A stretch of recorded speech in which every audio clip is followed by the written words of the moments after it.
Hey guys, J-Man here, back in the Danger Room, and we're going to be talking about a lot of stuff today. We got Mortal Kombat to discuss, we got Invincible to discuss, and we have the Falcon and the Winter Soldier, or Captain America and the Winter Soldier, whichever title you prefer. There's going to be some hot takes by me on all this stuff, so get ready. There's going to be some good back and forth. Anthony's already in the chat. How's it going, man? I know you're going to have some takes as well. Uh, yeah, we're gonna discuss a whole bunch of stuff. Okay, so let's bring in my two panelists. Steve, what's going on? Oh man, it's before Monday, man. It's sweaty hands time. Oh dear, I got my water filled up. I got my boogie board for notes, for taking notes, for Christ's sakes. All right, let's bring in 1407 Greymalkin. What's going on? Hey, how you doing? All right, so Sean will join us at his convenience. At his beard's convenience. As per usual. I've been watching Once Upon a Time in Hollywood on repeat like all weekend. Oh, nice. I don't know why. I love that movie. I just keep rewatching it all the time. Really? I couldn't get past the first time. Like, oh yeah? Oh. Like, I don't know. His movies tend to be very long. Like, long. Like, every year they get a half an hour longer. Hateful Eight took a day and a half to watch. Yeah, I don't know. The thing with Once Upon a Time in Hollywood, I think it's one of my favorite movies of all time. I just feel for that era and the story, and I love the Sharon Tate stuff, to be honest with you, and I actually feel like very happy that that history was changed. I love when Tarantino changes history. I know people were thrown off in Inglourious Bastards when he did it, but I thought it was friggin' great. Hey, I thought it was great, and I really liked it in Once Upon a Time in Hollywood, and you could see it. You could foresee it coming because he dropped little hints, right? Like little tiny hints along the way. You know, showing Brad Pitt being able to, fight with Bruce Lee on equal ground. He controls his dog. You know, there's little things where you're like, I don't think, what's going to happen. These Manson family idiots are not going to really be able to beat up Cliff, I don't think. Well, I think they're more just happy that they got mentioned. Like, Yeah. Right. It's like, whatever. Yeah. Well, Tarantino writes history as it should have taken place, in my opinion. Right.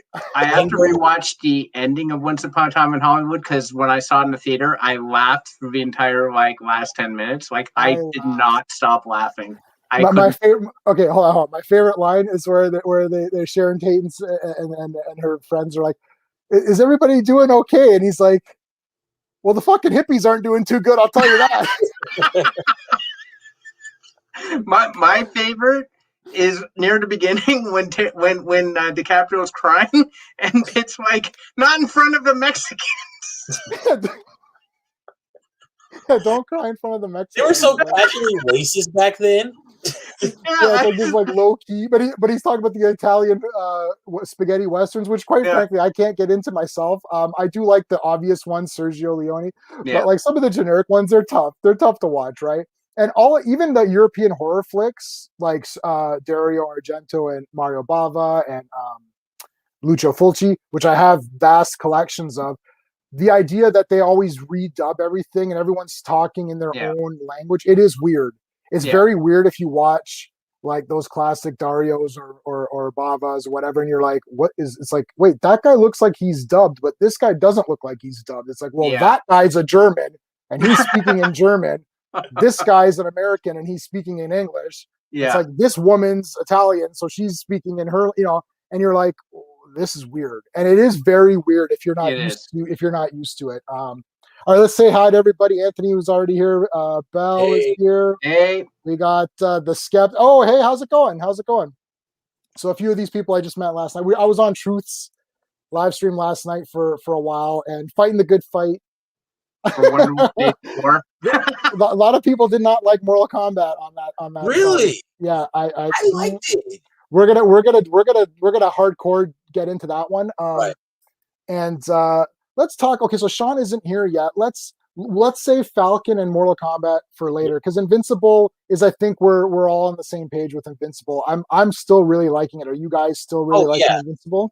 Oh yeah, I'm terrified. I feel so bad for the Guardians of the Globe. Oh, dude. It's gonna just go through. I'll imagine it's gonna go through them like wet tissue paper. Like there are no heavy hitters on that team. None. No. There's none. No. I know. Now, were you guys surprised? I was surprised. I don't know what issue you're on, Steve. I'm only on issue. I'm only on issue like 30 or something.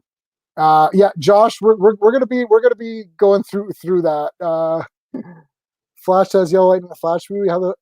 Does he have yellow? I don't know what he has. I don't even know what he has in the movie. Can't wait for the hate on Falcon Winter Soldier. There's not going to be total hate, but there's going to be some questions that I have to ask. Just go. A few questions, but okay. So yeah, Invincible. Now I don't know how far you read, Steve, but I did not know what's going on with Robot. I was pleasantly surprised. Yeah. With how that turned out. What do you guys think? Yeah, I loved it. Like it was really cool to see. Like I liked this. Kind of showed me that Robot. He's not a villain. He's like. And here's the thing: no one got hurt. That's no one got hurt in doing what he did. So I don't understand how he's the villain.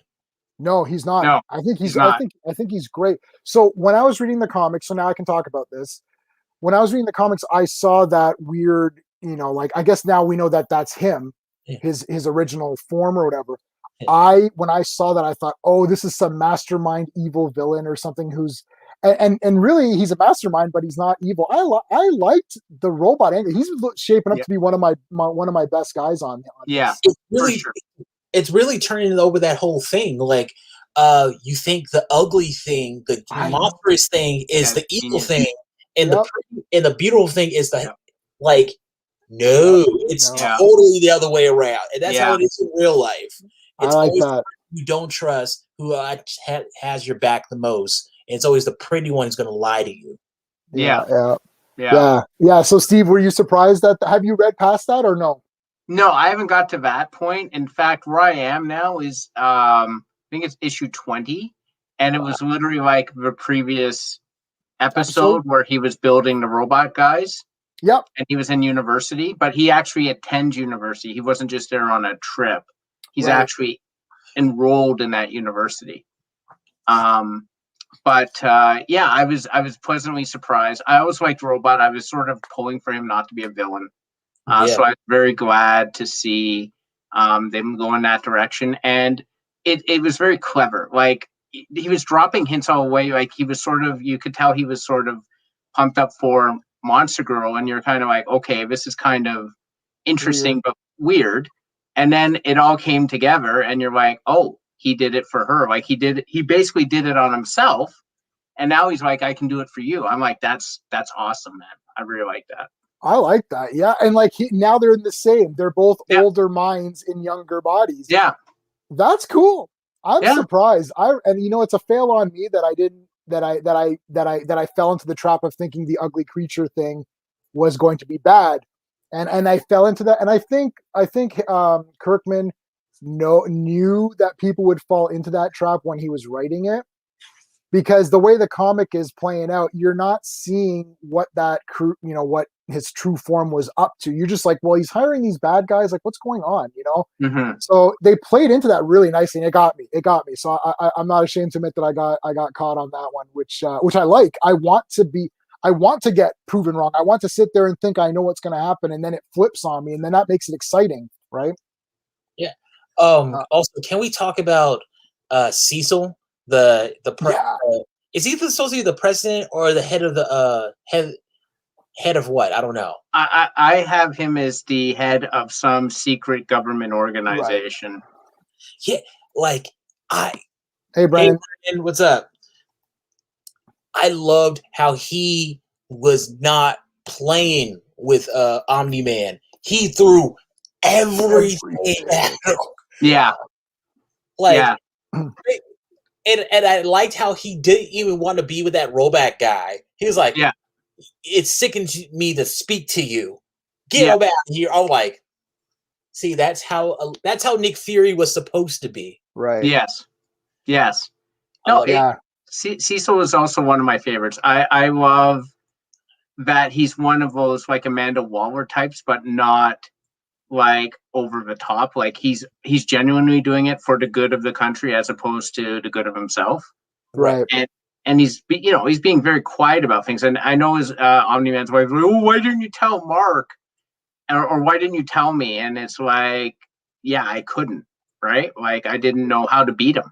Like, what was I going to do? Put you guys in danger? Like that sort of thing. I like that. It was unnecessary. It would have been like he sent that demon detective when he started sniffing around.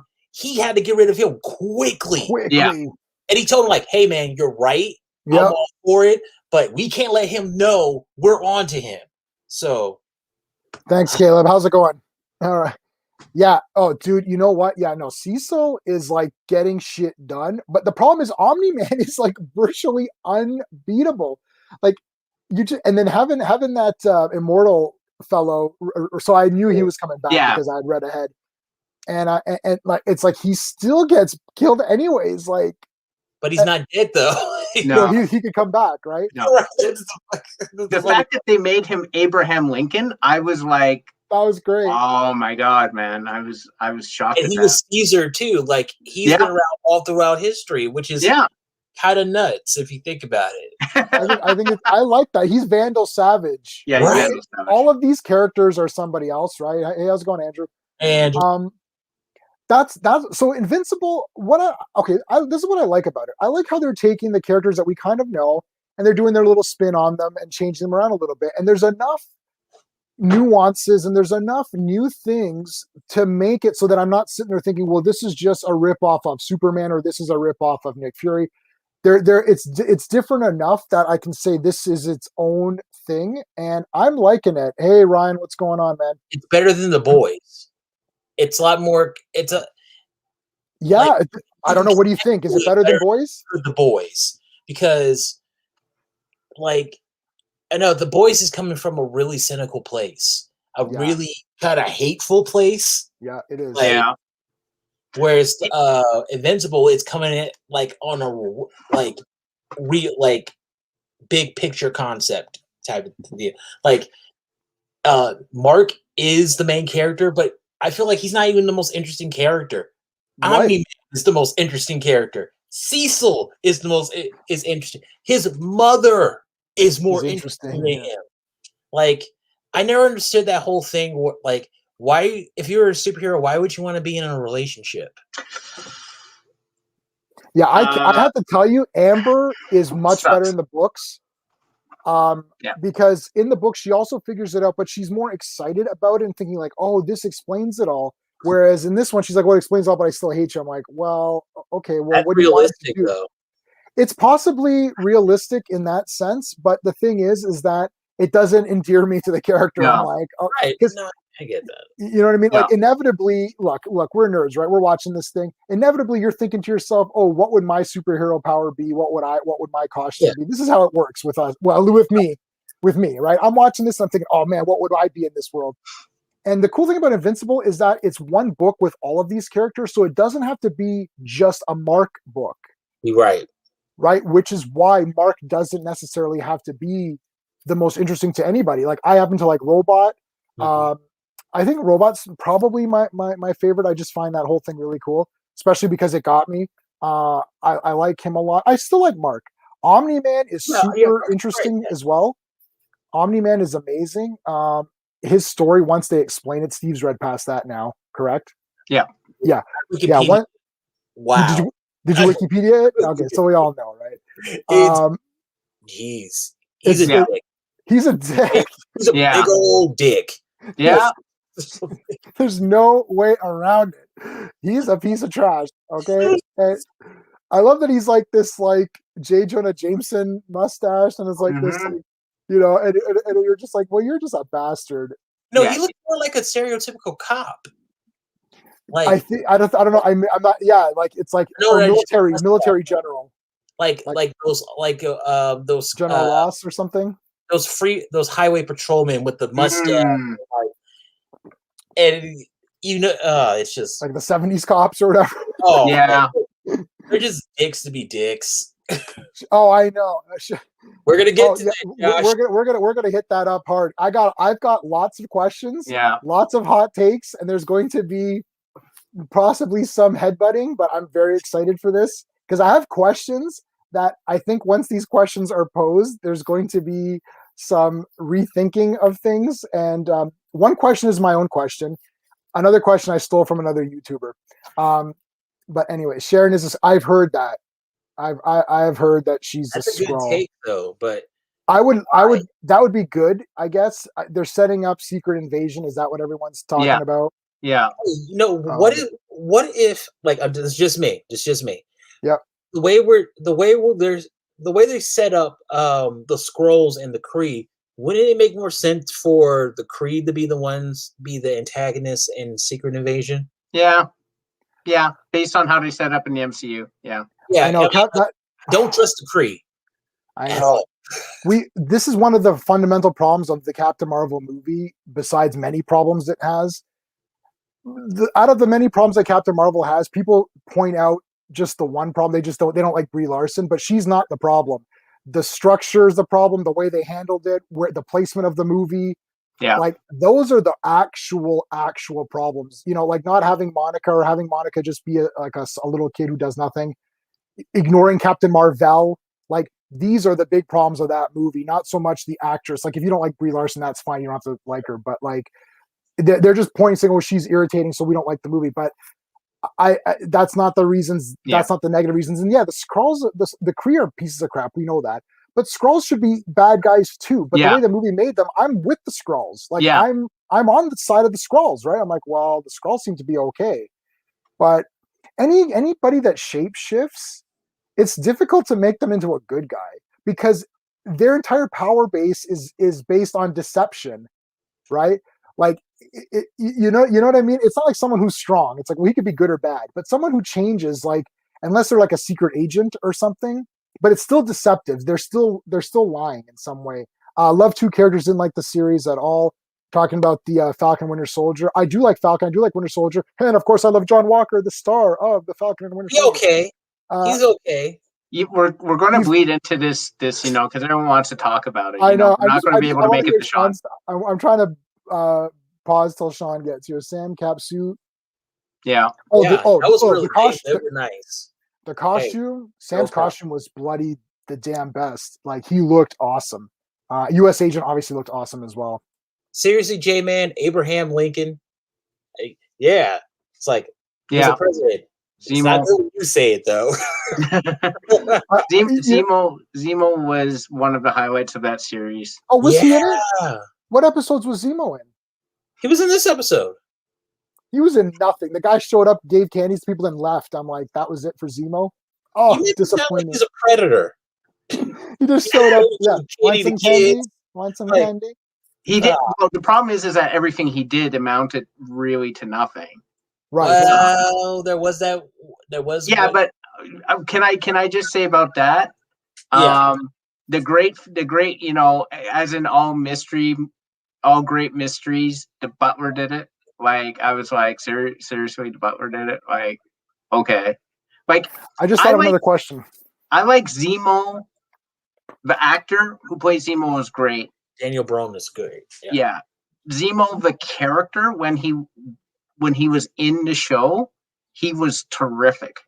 Unfortunately, if you rewatch this, and I think everything's hard to like get on the first try. I always think you need to rewatch it to really foundationalize your opinion on something, because my opinion changes constantly. I've watched something first time, I'm like, yeah, this is great, or this sucked, and I rewatch, I'm like, oh, I haven't like I rarely 180 on a movie, but things shift around, let's just say that. And with this one, I think that like if you look at it, he did a lot of stuff, but it didn't amount to anything. Like, I don't really know. He didn't really go through any arc. He was broken out of jail. He still was after the super soldiers. He killed some super soldiers, and then he went back to jail. So if we eliminated that entire character and just said that there was only one vial left and they were looking for one more soldier and U.S. Agent grabbed it and gave it to himself, then Zemo's entire thing is nullified, because all he did was destroy the serum so that no one else could be. I don't mind them introducing little things that are going to get to something later. But he was a major character for a couple of episodes that went nowhere. That's not good. It's okay if Sharon Carter comes in for that one episode, hey Sam, thanks for the help, or thanks for the help, Sharon, no problem, Sam, and then she's out. That's okay to do one little thing. Like Zemo, they're like, Zemo, where can we get this? And then he tells them where it is, and then he escapes. And you're like, oh, we'll catch him another time. Okay. But he stayed on long enough to make me think that this is a character that's going to be important in this story, and then he wasn't. But I'm not that upset over that. But okay, no. Are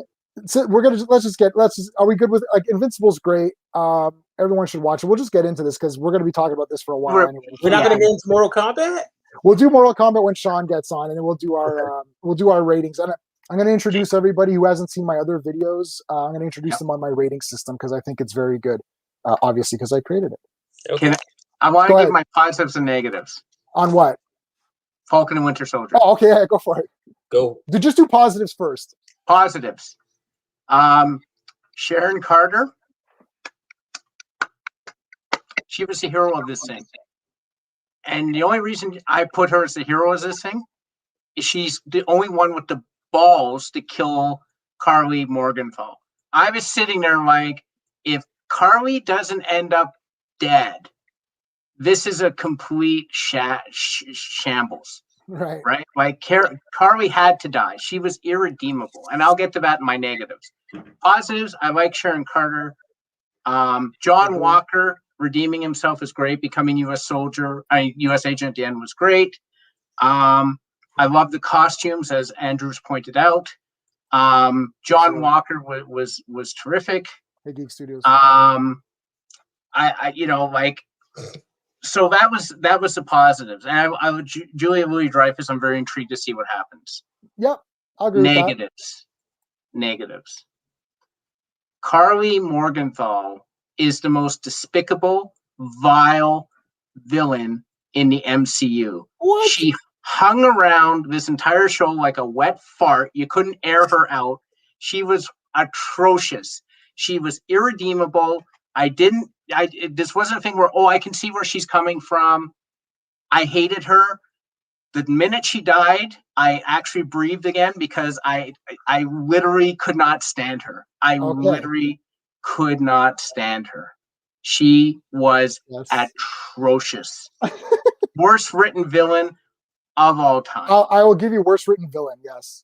Or a very poorly written villain. Maybe not the worst ever. Written villain ever.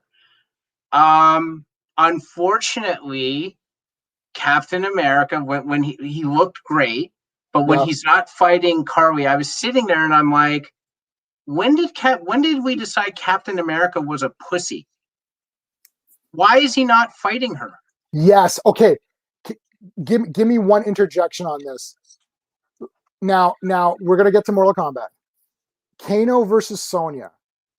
That was what we call a goddamn fight between two people who are like, F this. And there was no gender involved in that. There was two people kicking the crap at each other. I was waiting for Falcon in full Captain America full gear to have a super battle with this person at the end. That did not happen. And I think that didn't happen because they're like, well, she's a girl. We don't want to do all that. But I don't care. Like, so if that's the case, then you shouldn't have made her a little girl. You should have made her like a big, strong muscle woman, right? Like, remember when Colossus fought Gina Carano? Yes. That was a fight, right? Okay, so did we like the Captain America suit? Did we all like the suit? I liked it. Yes. Yeah. I liked it. It's good. I had no problem with the suit.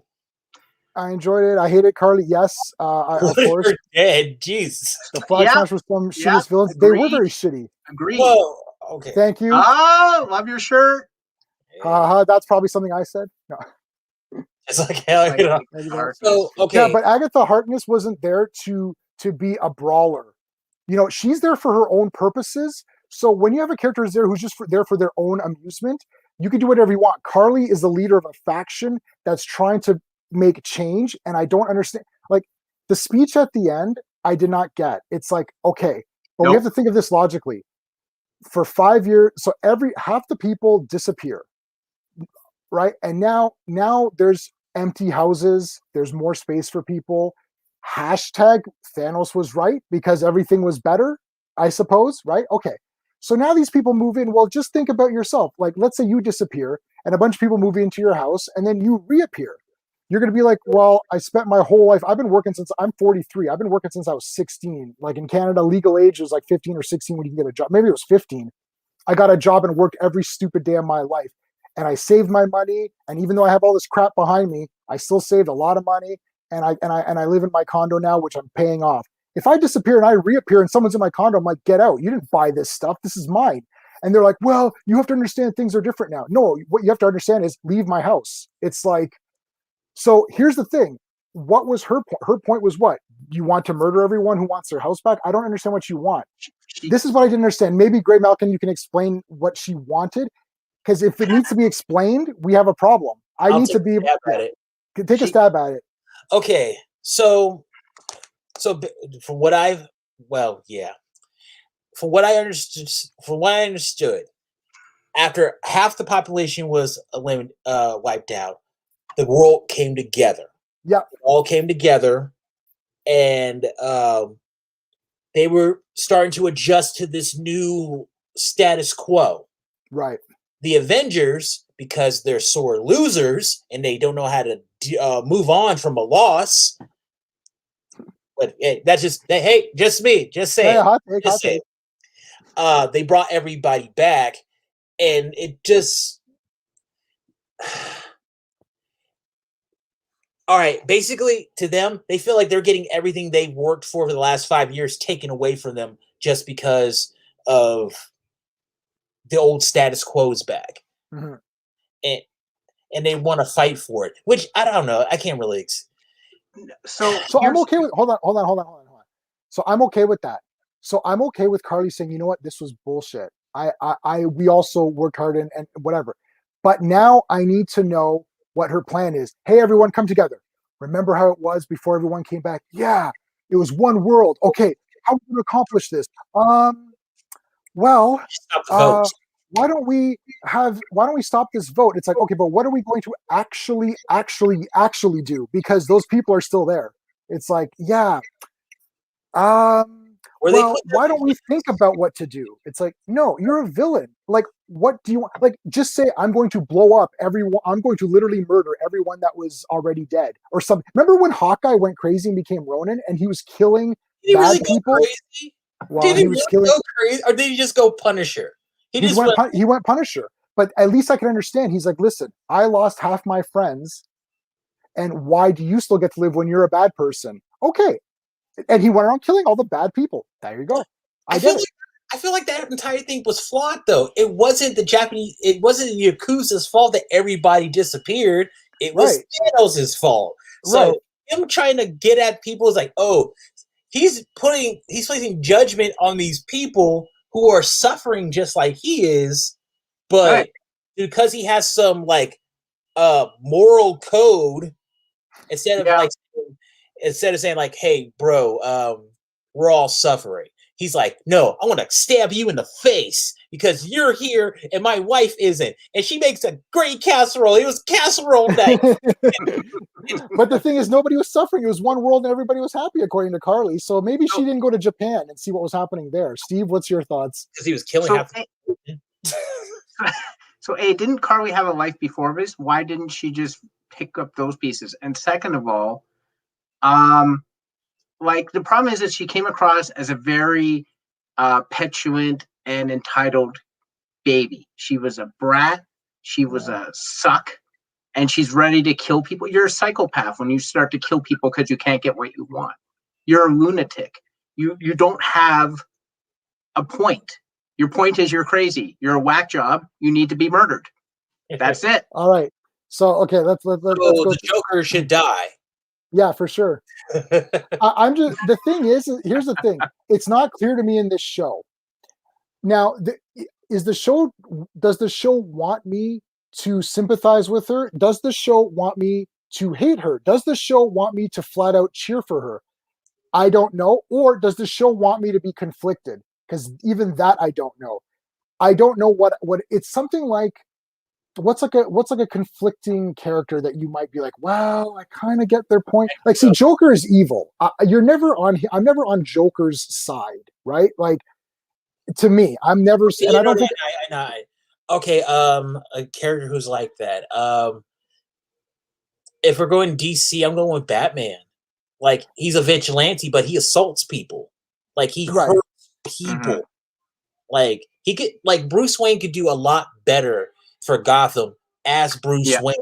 Like, seriously, he can control all the crime. All he has to do is buy it, and then control it.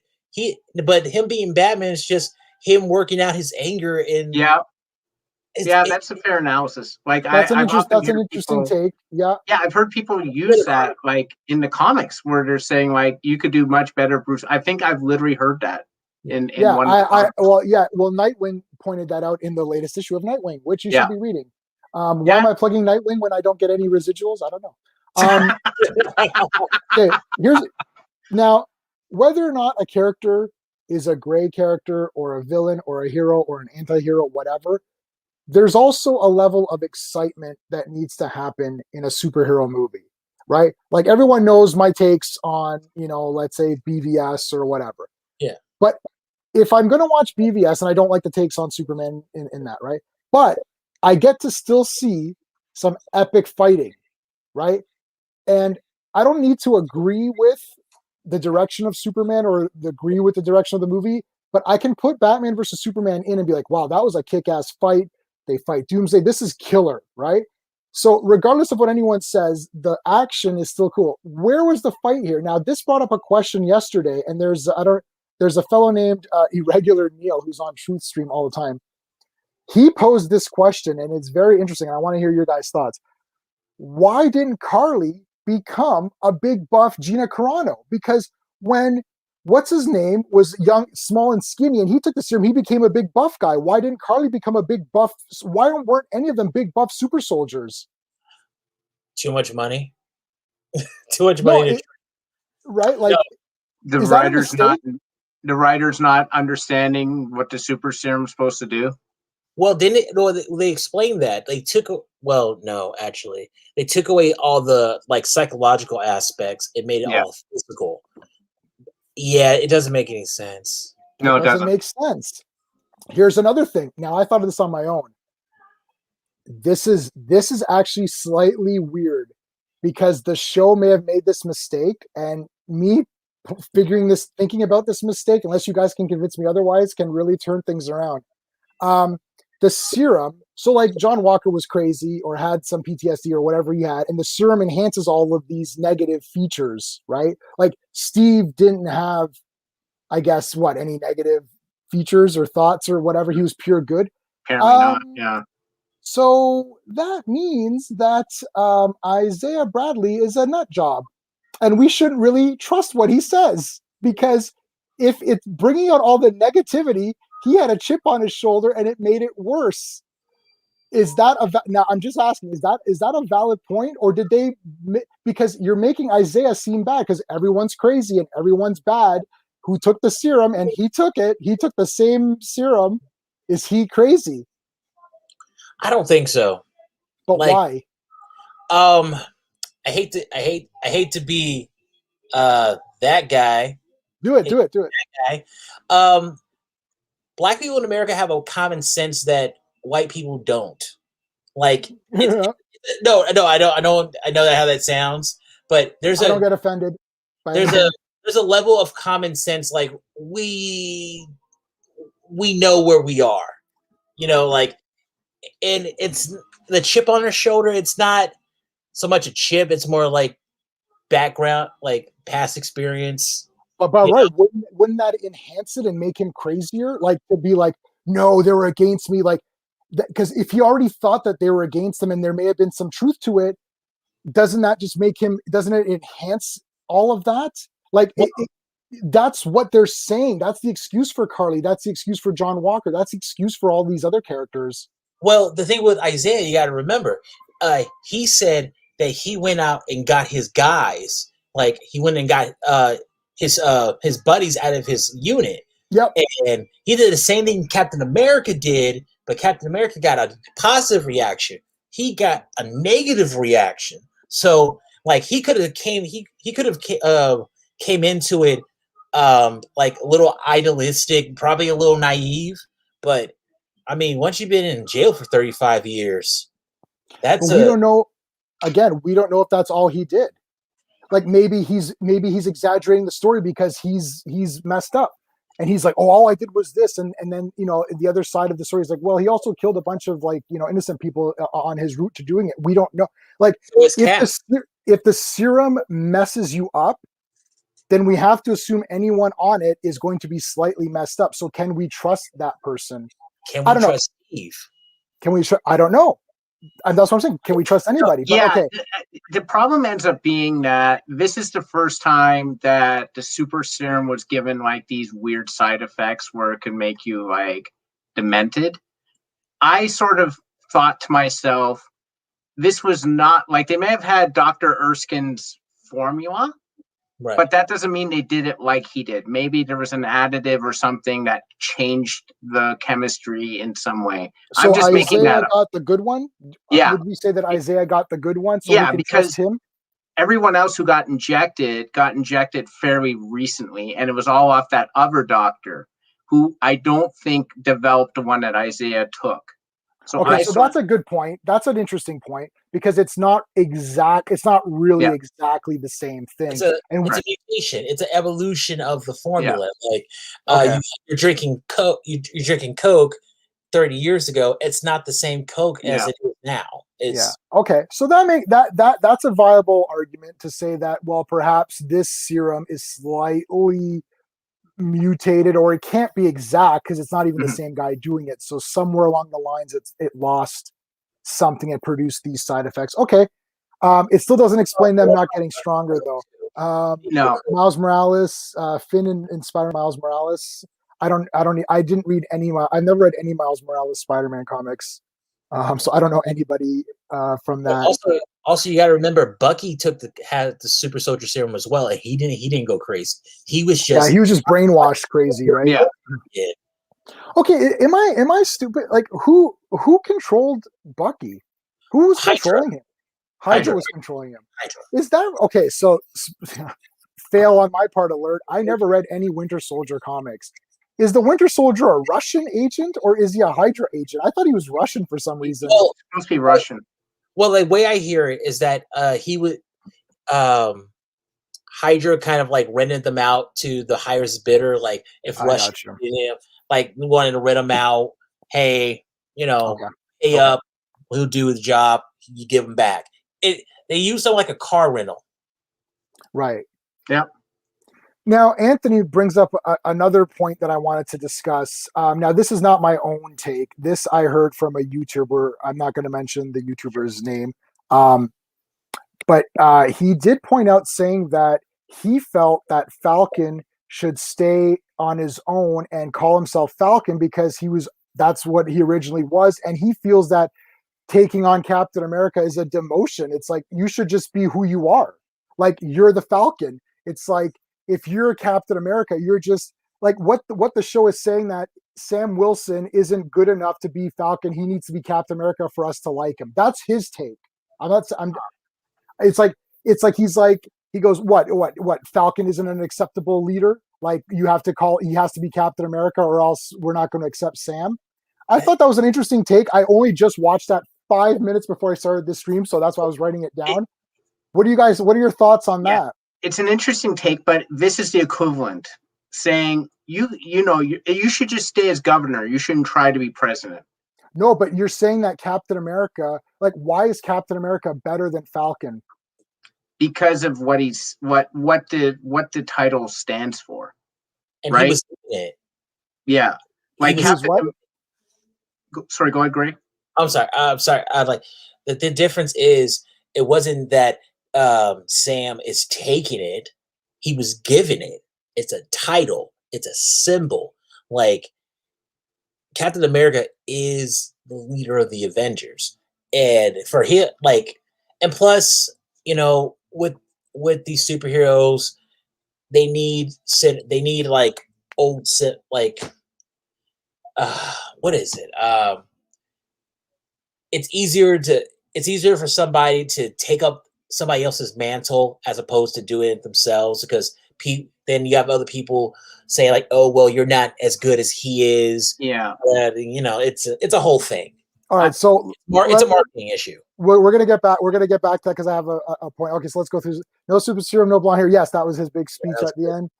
Captain America 4, sure. I'll see Captain America 4. No, technically that'd be Captain America 5. Technically, because Falcon and Winter Soldier, that's a movie. They just threw some extra stuff in there. Oh, I know it is a movie. You're right. Yeah. They are lame villains. I don't know what to tell you. They're lame villains. Reverse Flash. Okay. Andrew's watching another. Joker wants to watch the world burn. He does want to watch the world burn. Over again. Reverse. What are we doing here? Reverse Flash. To make Barry Snuffer. Yeah. Andrew's loving the Reverse Flash right now. It didn't make sense. Yes. Damn, I wish I come in. Oh, you're coming in. I'm gonna put it once Sean gives his take. I'll throw a link in there. People said there's some different types of serums, which doesn't. Yeah, I mean it is. Thanks for coming in, Cosmos. Oh, can we talk about Sharon? Yeah. I want to be an Avenger so bad, Carter. Yeah, I actually didn't like her in this. I know she shot Carly, so it's like you are such a groupie. Yeah, she's weird. She shot Carly, so I'll give her points for that. Because Captain America couldn't do it. He was too wimpy to just. Yeah, I will say making her the power broker is lame. Is she? Is she the power broker already? I don't. Well, you saw the mid-credit thing where she basically said, No. I mean, like a couple episodes ago, you're like, oh yeah, she's the power. Yeah, that's fair. That's correct. I agree with that. What's up, hey, Truth? Yo, Truth. Yes.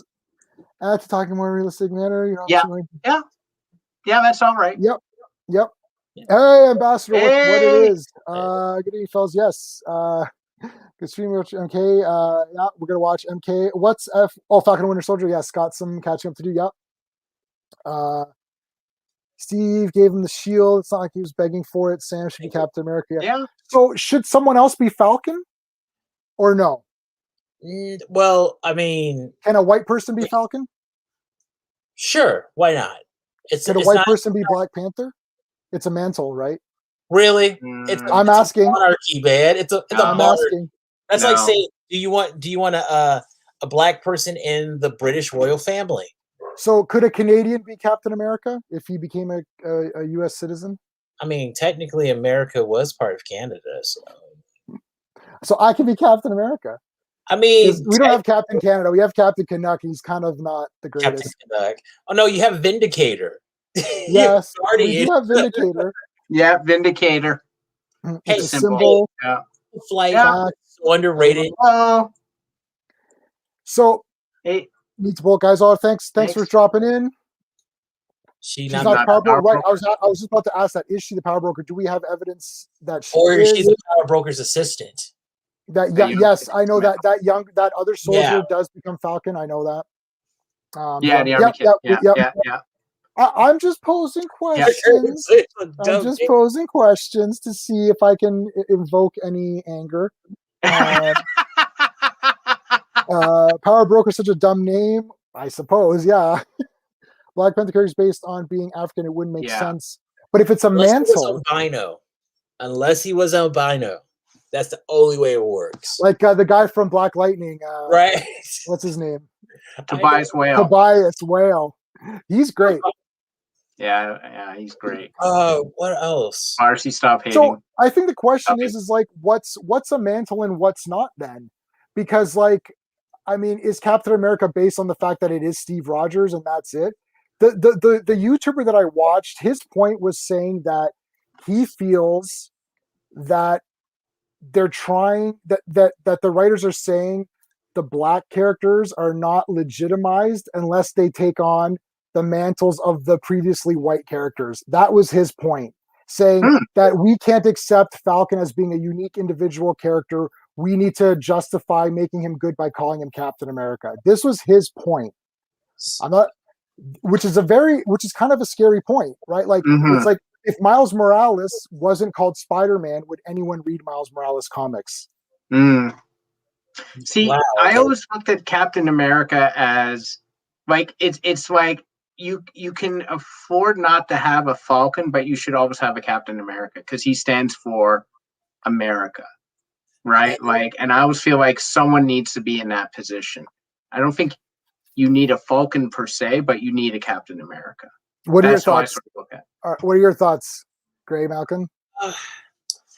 True, but it's a tough one, isn't it? It's a tough one. Yeah. I listened to this guy. I'm thinking, this sounds interesting. Like, yeah. It's like, oh my God, he may be actually making a point. Like he's saying Falcon. He's like, look, Falcon's an original black character. He's a good character, and they're like, oh, Sam Wilson isn't worth anything. We better call him Captain America, or else people won't accept it. I don't know. That's scary. On the surface, I would agree with you. I think though, if you're looking at it theoretically, but if you're doing for a feel thing, I think Sam Wilson, the character, how Anthony Mackie played him, you're okay with him being Captain America because you think he's earned it, he's deserved it, and he's going to be his own unique Captain America, I would hope. Yeah. That's the storyline they're painting. But he's talking about behind the scenes saying we have to legitimize Sam Wilson by calling him Captain America because, we don't care about the Falcon. So sorry. Let me ask a question to clarify. Mm-hmm. Is this like behind the scenes as in the Disney board guys are saying this or the writers or like any of the, like, let's say Miles Morales. If Miles Morales was a brand new character and they gave him his same like spider-ish powers and they called the comic something else, they called it whatever, would people have gotten into it? Okay, I will throw something back at you. Mm-hmm. X-23. X-23. Harley Quinn, yeah. These are characters that have strong connections to legacy characters. Yep. But their own characters. Harley Quinn, I mean, like, she basically has been in more movies than Joker this decade. Yeah. But she's still Harley Quinn. She's not the Joker. Like X-23 is a good example. X-23 calling Wolverine. Now, I actually prefer to call her X-23 because she's not Wolverine. I don't know what, Not at all. It's like, so that's my kind of take on that. Now, is Wolverine a mantle or is Wolverine only Logan?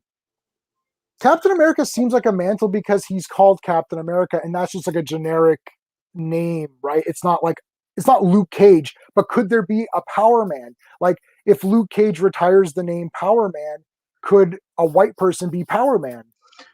Well, I mean, do you consider Terry, and I forget his last name, to be Batman and Batman Beyond? Terry McGinnis. Terry McGinnis. Yes. But yeah, because he was given the mantle. He has all the access to the original equipment that that his predecessor had, and he's generally good at it. He's following the guidelines of his predecessor, while he's basically doing what Sam Wilson will do, that we hope that he will do. Yeah, like he's doing it in his own way. So, go ahead, Steve. Go ahead. So, should Terry McGinnis have been given a name other than Batman? I think this is a very good example. This is a very good example because it's sort of what's happening now. The former person, Batman, is giving it to a new person, calling themselves Batman. I think this is a good example. Yeah, I'm personally totally fine with Sam Wilson being Captain America, especially in the way look, the MCU is working in the real world. So in the real world, Chris Evans is no longer going to do anymore. So we either recast him and which I'm okay with as well. Everyone knows I'm okay with recasting. I'm okay with recasting Steve Rogers, right? And just saying he grows young again and now it's a different Steve Rogers. I'm okay with Sam Wilson becoming Captain America as well. And I'm okay with whatever decisions they make, but it's just an interesting thing to think about as a topic. Like, does it weaken... the title of his video is that Falcon becoming Captain America is a demotion. That was his theory. It's very interesting to talk about what the public perception is like. Okay, yeah, because now Falcon, there is no Falcon anymore. Now there's just Captain America. Would he have been? Would you have called him Captain Falcon, right? Or Black America? Black America. Wait, sorry. I was thinking like Black Falcon or Captain America. And you know what I thought was funny when they said, "Are you Black Falcon?" No, I'm just Falcon. I thought that was very funny because that is a trope that they always used to use. Like, just call him Falcon. Like, why does he have to be called Black Falcon? Yeah, you don't call him Black Luke Cage or whatever, right? Black Power Man, or whatever, right? Like Black Power. Yeah, but they call him Black Panther. So like, why did I just call him Panther? Yeah. I'm okay with them calling him the Panther. Like that. I mean, I've got no problems with that either. All right. I think Jonah Ross is Power Broker. Yeah, could be. That would be cool. That would be better than what they've got now. Marcy hating our mantles. So there could be other people called Superman. Yeah. But we get into a discussion then of what is a mantle and what is not. Like Swamp Thing behind me, Daredevil. Is Daredevil, is he a person or can he be anything? Unless you're someone like Luke Cage. Yeah. But the Iron Fist is a mantle because other people can have the Iron Fist, right? Ghost Rider. There's been several Ghost Riders because there's a new one every time his contract is up, right, or whatever. So that's interesting. Iron Man, yep. Ironheart. Ironheart. Yeah. See, Ironheart is still technically a different name, so you don't confuse the two, right? Yeah. Oh, can we talk about John Walker? Oh, the greatest character in this entire series? Yeah, for sure we could talk about him. Okay. One second. Hey, geeks. Hey. How did I lose myself? He's cool. Point? Good point. Hold on. Whoa. Did I shit the bed here? Where am I? Okay, mantles. I read that. Definitely coming out. We're gonna talk about John Walker, the greatest character of all time. Characters like Cyclops, Squirrel Girl aren't mantles. Why not? So why can't someone else be called Cyclops? This is the thing. It's very difficult. The next Marvel show is definitely Thunderbolts. Hope maybe. Characters mantles. Yep. If everyone's a mantle, that's a good. Interesting point. Must be something I said. Well, here's the best way I think of mantles. If the name of character. Yeah. Oh, there you go. One of the Miles comics. I will check. I will check it out. I like Spider-Verse. That was a cool movie. Is there any writing character development? People will like it. I don't know, okay. Brandon. That doesn't always work. Like, because it's like whoever's the most popular. Yeah. Because sometimes people don't give other characters a chance. That's the problem. Oh yeah, like we see this all the time. We see this when they go to classic team-ups, classic teams. Like we've seen we've seen the same seven Avengers for the last 40 years. I think what Caleb is saying though is that when the character name, and I don't mean like the civilian name, but when the nickname, is supersedes the person playing him, like what they stand for, then it's more of a mantle, right? Like Squirrel Girl doesn't represent to me anything to anyone. Maybe I'm wrong. I haven't read any squirrels. So those squirrels would be pissed off. But like, I'm gonna go ahead and pass on Squirrel Girl comics. Sorry, but anyway. But like, if you got a character like Superman, what he represents is greater than the character of Clark Kent. Right? Yeah, but that's a judgment. Than Steve Rogers. Like that's a judgment call by you, right? Like, I know, but it is like there's ones that are a little bit more obvious than others, I would say. Like, I think the YouTuber in question is questioning why the need to reuse those names. It's almost like a little bit of a cheat. It's like, well, let's make a new Spider-Man. It's like, okay, well, or you could try to make a new character and try to make them better that way. But that requires a lot more effort, right? Like, yeah, that's true. It requires it. Instead of making X-23 a standout character, it's like, well, let's just call her Wolverine. Then people will buy it because the name Wolverine is there. But then you get this hashtag not my Wolverine, right? It's like Laura is a different character than Logan for sure, right? X-23 is definitely different than Logan. So I like when she's called X-23 because that seems to be kind of cool. But if she wants to be called Wolverine, that's fine. It doesn't really bother me. I'm not really bothered by anything because it just doesn't matter to me. If the story's cool, like Brennan said, I'm cool with that. But I mean, is Storm is Storm a mantle, or can that has to be Aurora, right? But what about like Professor X? Like that just seems like a name. Like it's like anyone could be a professor. But isn't that Charles Xavier? Like, could Legion be called Professor X if Magneto becomes the good guy and he's leading the team like he did for a while there? Should we call him Professor? Well, they call him Professor Lyncher. Lyncher, yeah. Yeah, so, I mean, if his name was... it's weird, right? Like, Captain America, yeah, he's a mantle. Yeah, so that's fine. Everyone's going to have their own view on that. Good point. Was that something I said, Greymalkin? Hey, Barcy. Hey, Geeks. Hello. Falcon didn't really get a lot of screen time. He was great in the first 2 episodes. Did I just hear Jackson? They're good at that. Okay. I mean, they're both great characters. Yeah, they're both great. And Captain America could kick Batman's ass in 101. 101, not no prep time, just like squaring up. Because they fought each other. Can I ask a question to the panel? Yes. There seems to be a lot of comments about, is this person power broker or that person power broker?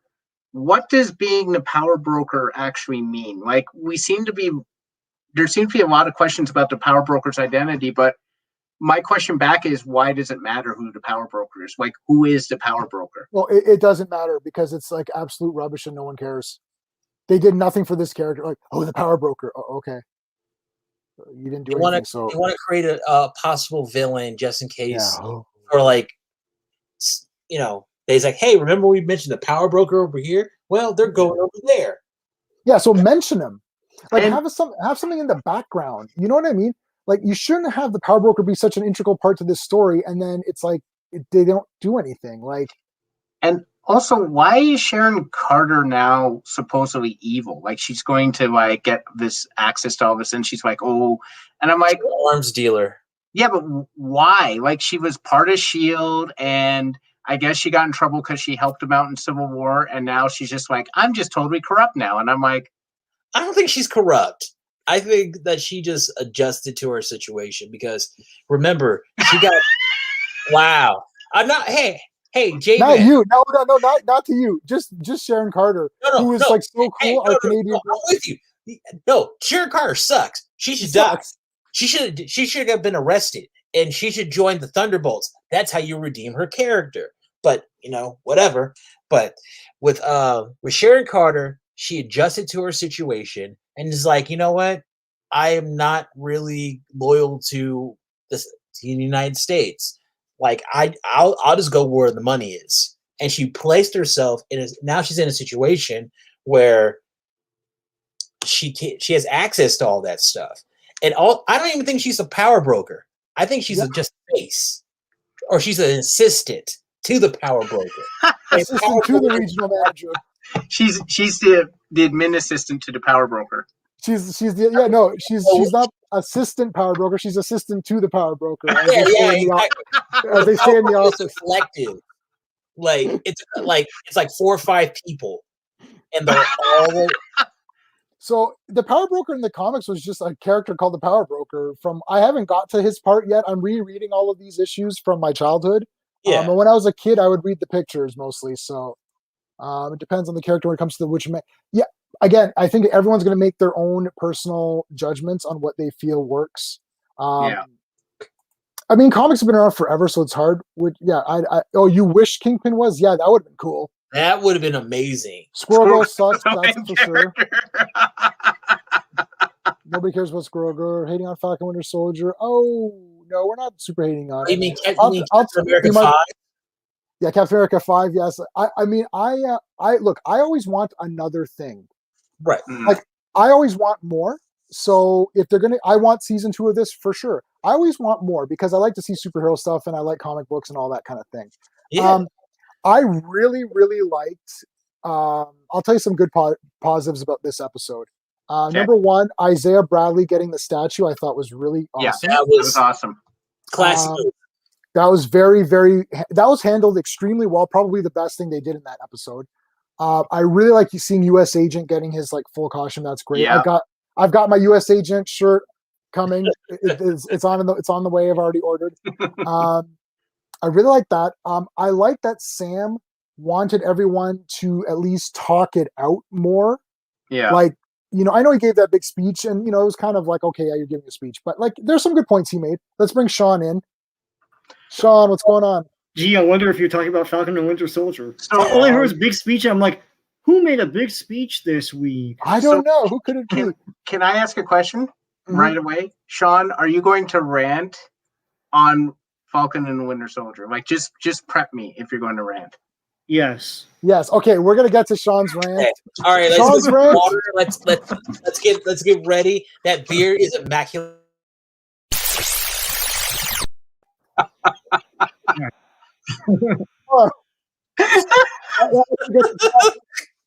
the crowd ready to be mesmerized here. Okay, hold on. We're going to unleash Sean momentarily. Sean, hold on to your hats here or your beard. Hell no. Okay, real quick answer, Sean. Batman versus Captain America. No prep work. Who would win in a fight? Oh God, that's actually hard. That's hard. Okay, so we'll get back to that then. You gotta remember, one of them is using super steroids, and I feel like Batman has more training than Captain America. Captain America hasn't been trained since like World War II. So yeah. I don't like Sharon Carter becoming evil because it serves no purpose to anything other than to have her be evil. Hail to be Hydra. like, oh, she's evil. Hail Hydra, sure. She's a Skrull. I know. Mostly if she was Hydra. Think about it. What if she was like a secret sect of Hydra, and like that's at least they're doing something Hydra. with her. Yeah, that's true. They're doing something with her. I'm. You know what? I think Batman might win. Batman would win because he's got more training, more martial arts. I'm going to go with the weird answer. There wouldn't be a fight because Batman would know he'd have no prep and get the hell out of there and come back when he's prepped. That is true too. That's true too. I think Hydra's back. Yeah, Power Broker, Anthony, Caleb, you sure? I don't know. They're having a private fight. I'm kind of tired of Hydra, so am I. Unless there was a real Hydra.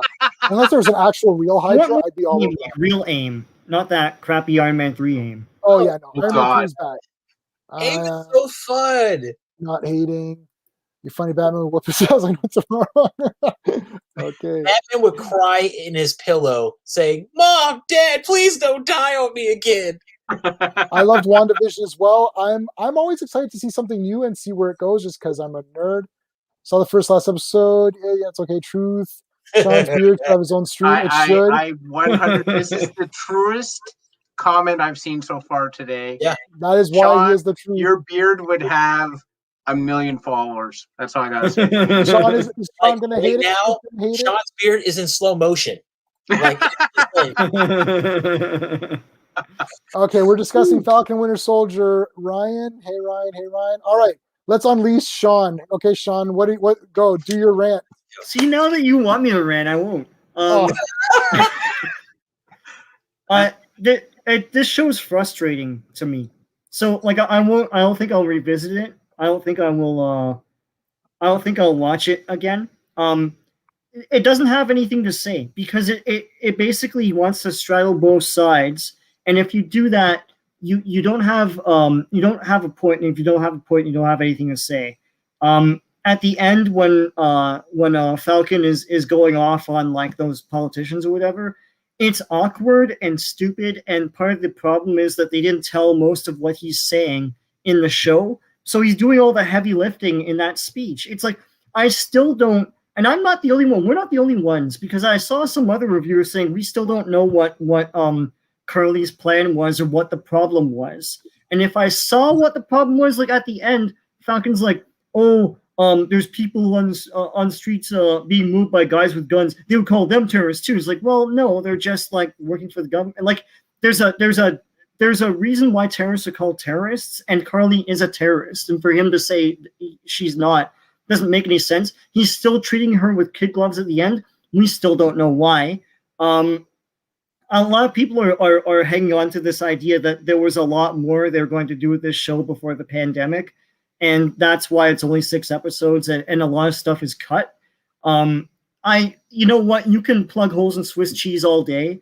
It's still a poorly written show. Just the fact that Falcon had to rant and make a speech at the end to explain what the hell the show was supposed to be about after 6 episodes, it means full stop that it's a badly written show. One other thing too is, J-Man, Steve, we've always we've always advocated for comic accurate costumes, right? We want the comic accurate costumes. We want the action figures come to life. They've made this gritty, realistic show with big real world issues with full intellectualism. Like, look at the points we're making. And then he comes in with that giant, like, colorful Christmas tree ass costume. It looks stupid in the context of this show. It looks really dumb. And once and for all, the reason why you don't use white in live action costumes is it makes people look fat. The guy looks like a puffball. It's like, if they're gonna do like a Captain America 4, then they gotta redesign the costume. Still, like, retain the color schemes, but like reject them. Maybe make the mask blue rather than white, right? You know, it looks stupid. And him giving that big rant and explaining stuff, like, you know, giving that big lecture to the politicians while wearing that costume was ridiculous. Like, they should have had a scene. They should have had a line where that politician with the, well, you kind of look like me, and beard and mustache and glasses, but he should have said, like, dude, I can't take you seriously with that thing on. Like, take that thing off and then rant to me about your BS, right?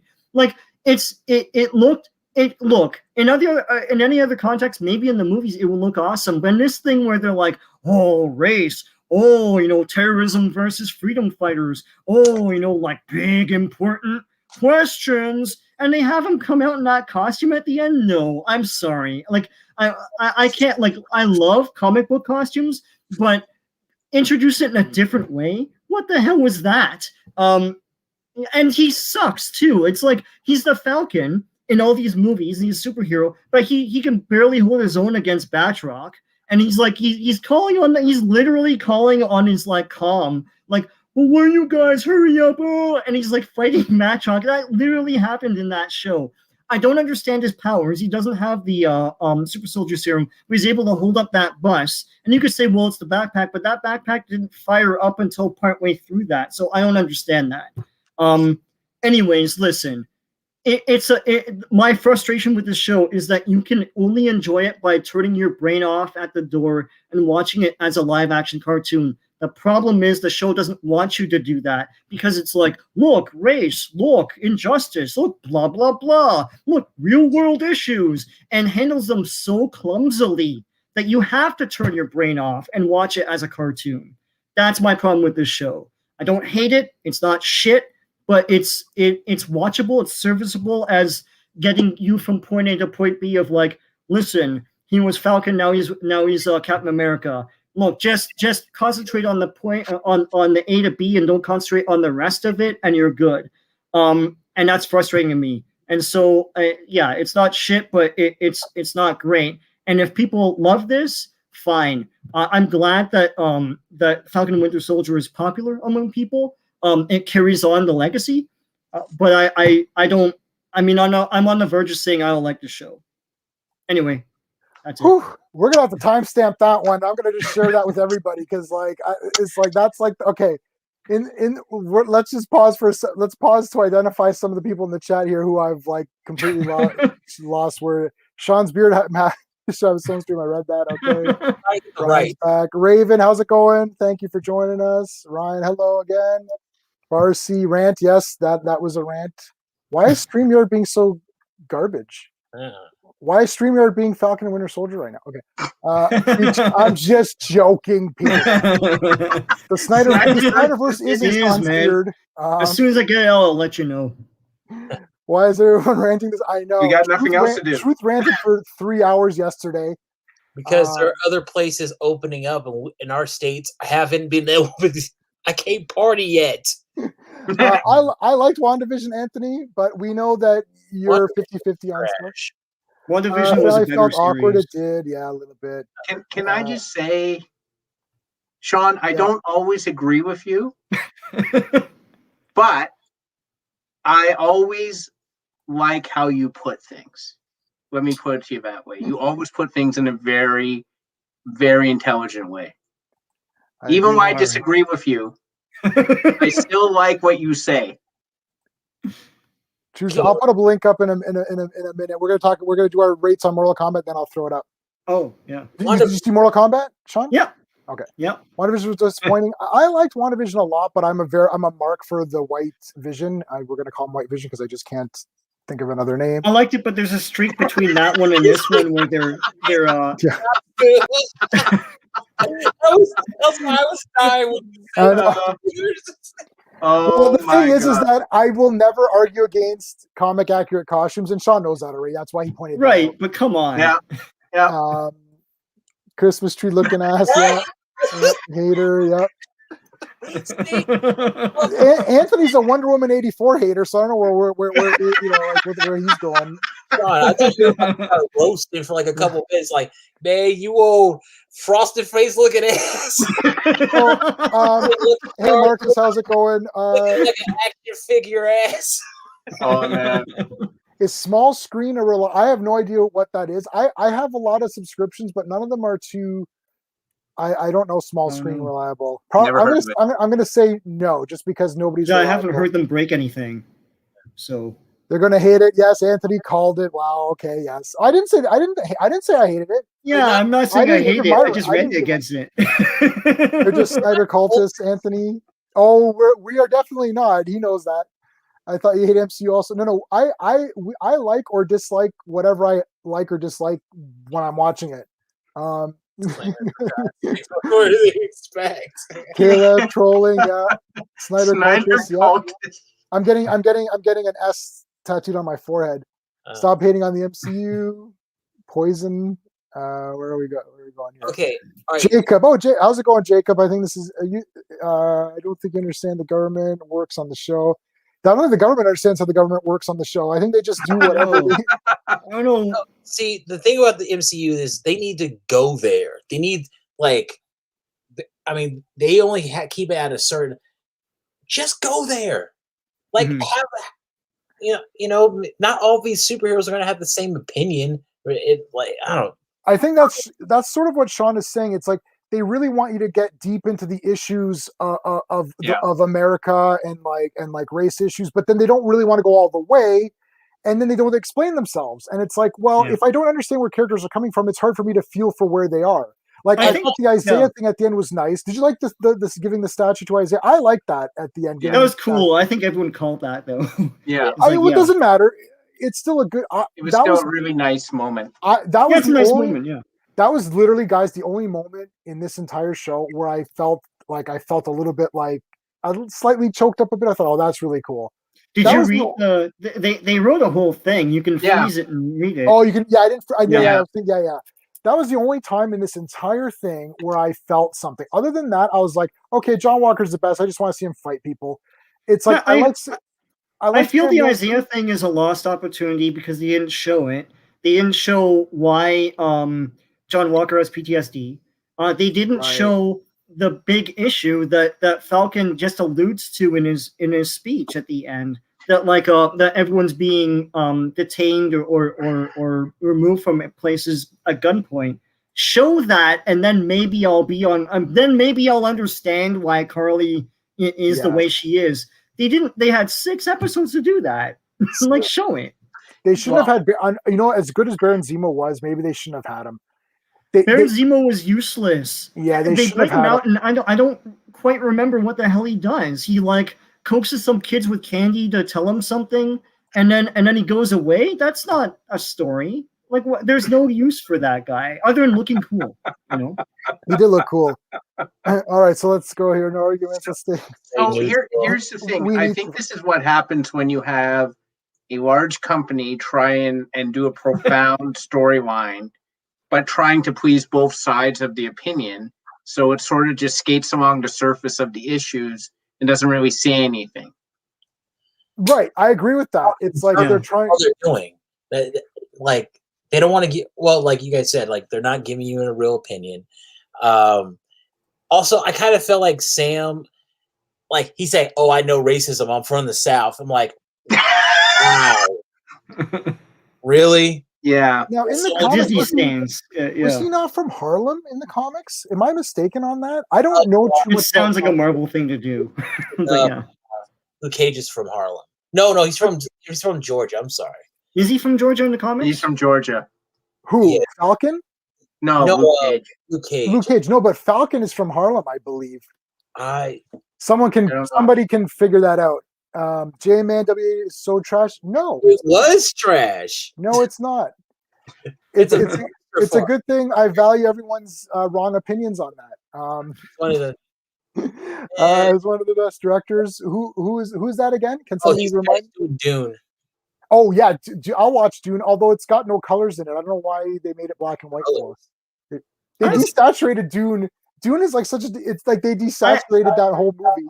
I know, J-Man, you love Dune. I love Dune as well. I'm saying this right now, and I called this, I think a year or more ago with Steve. I was like, Steve, Dune will be a giant bomb.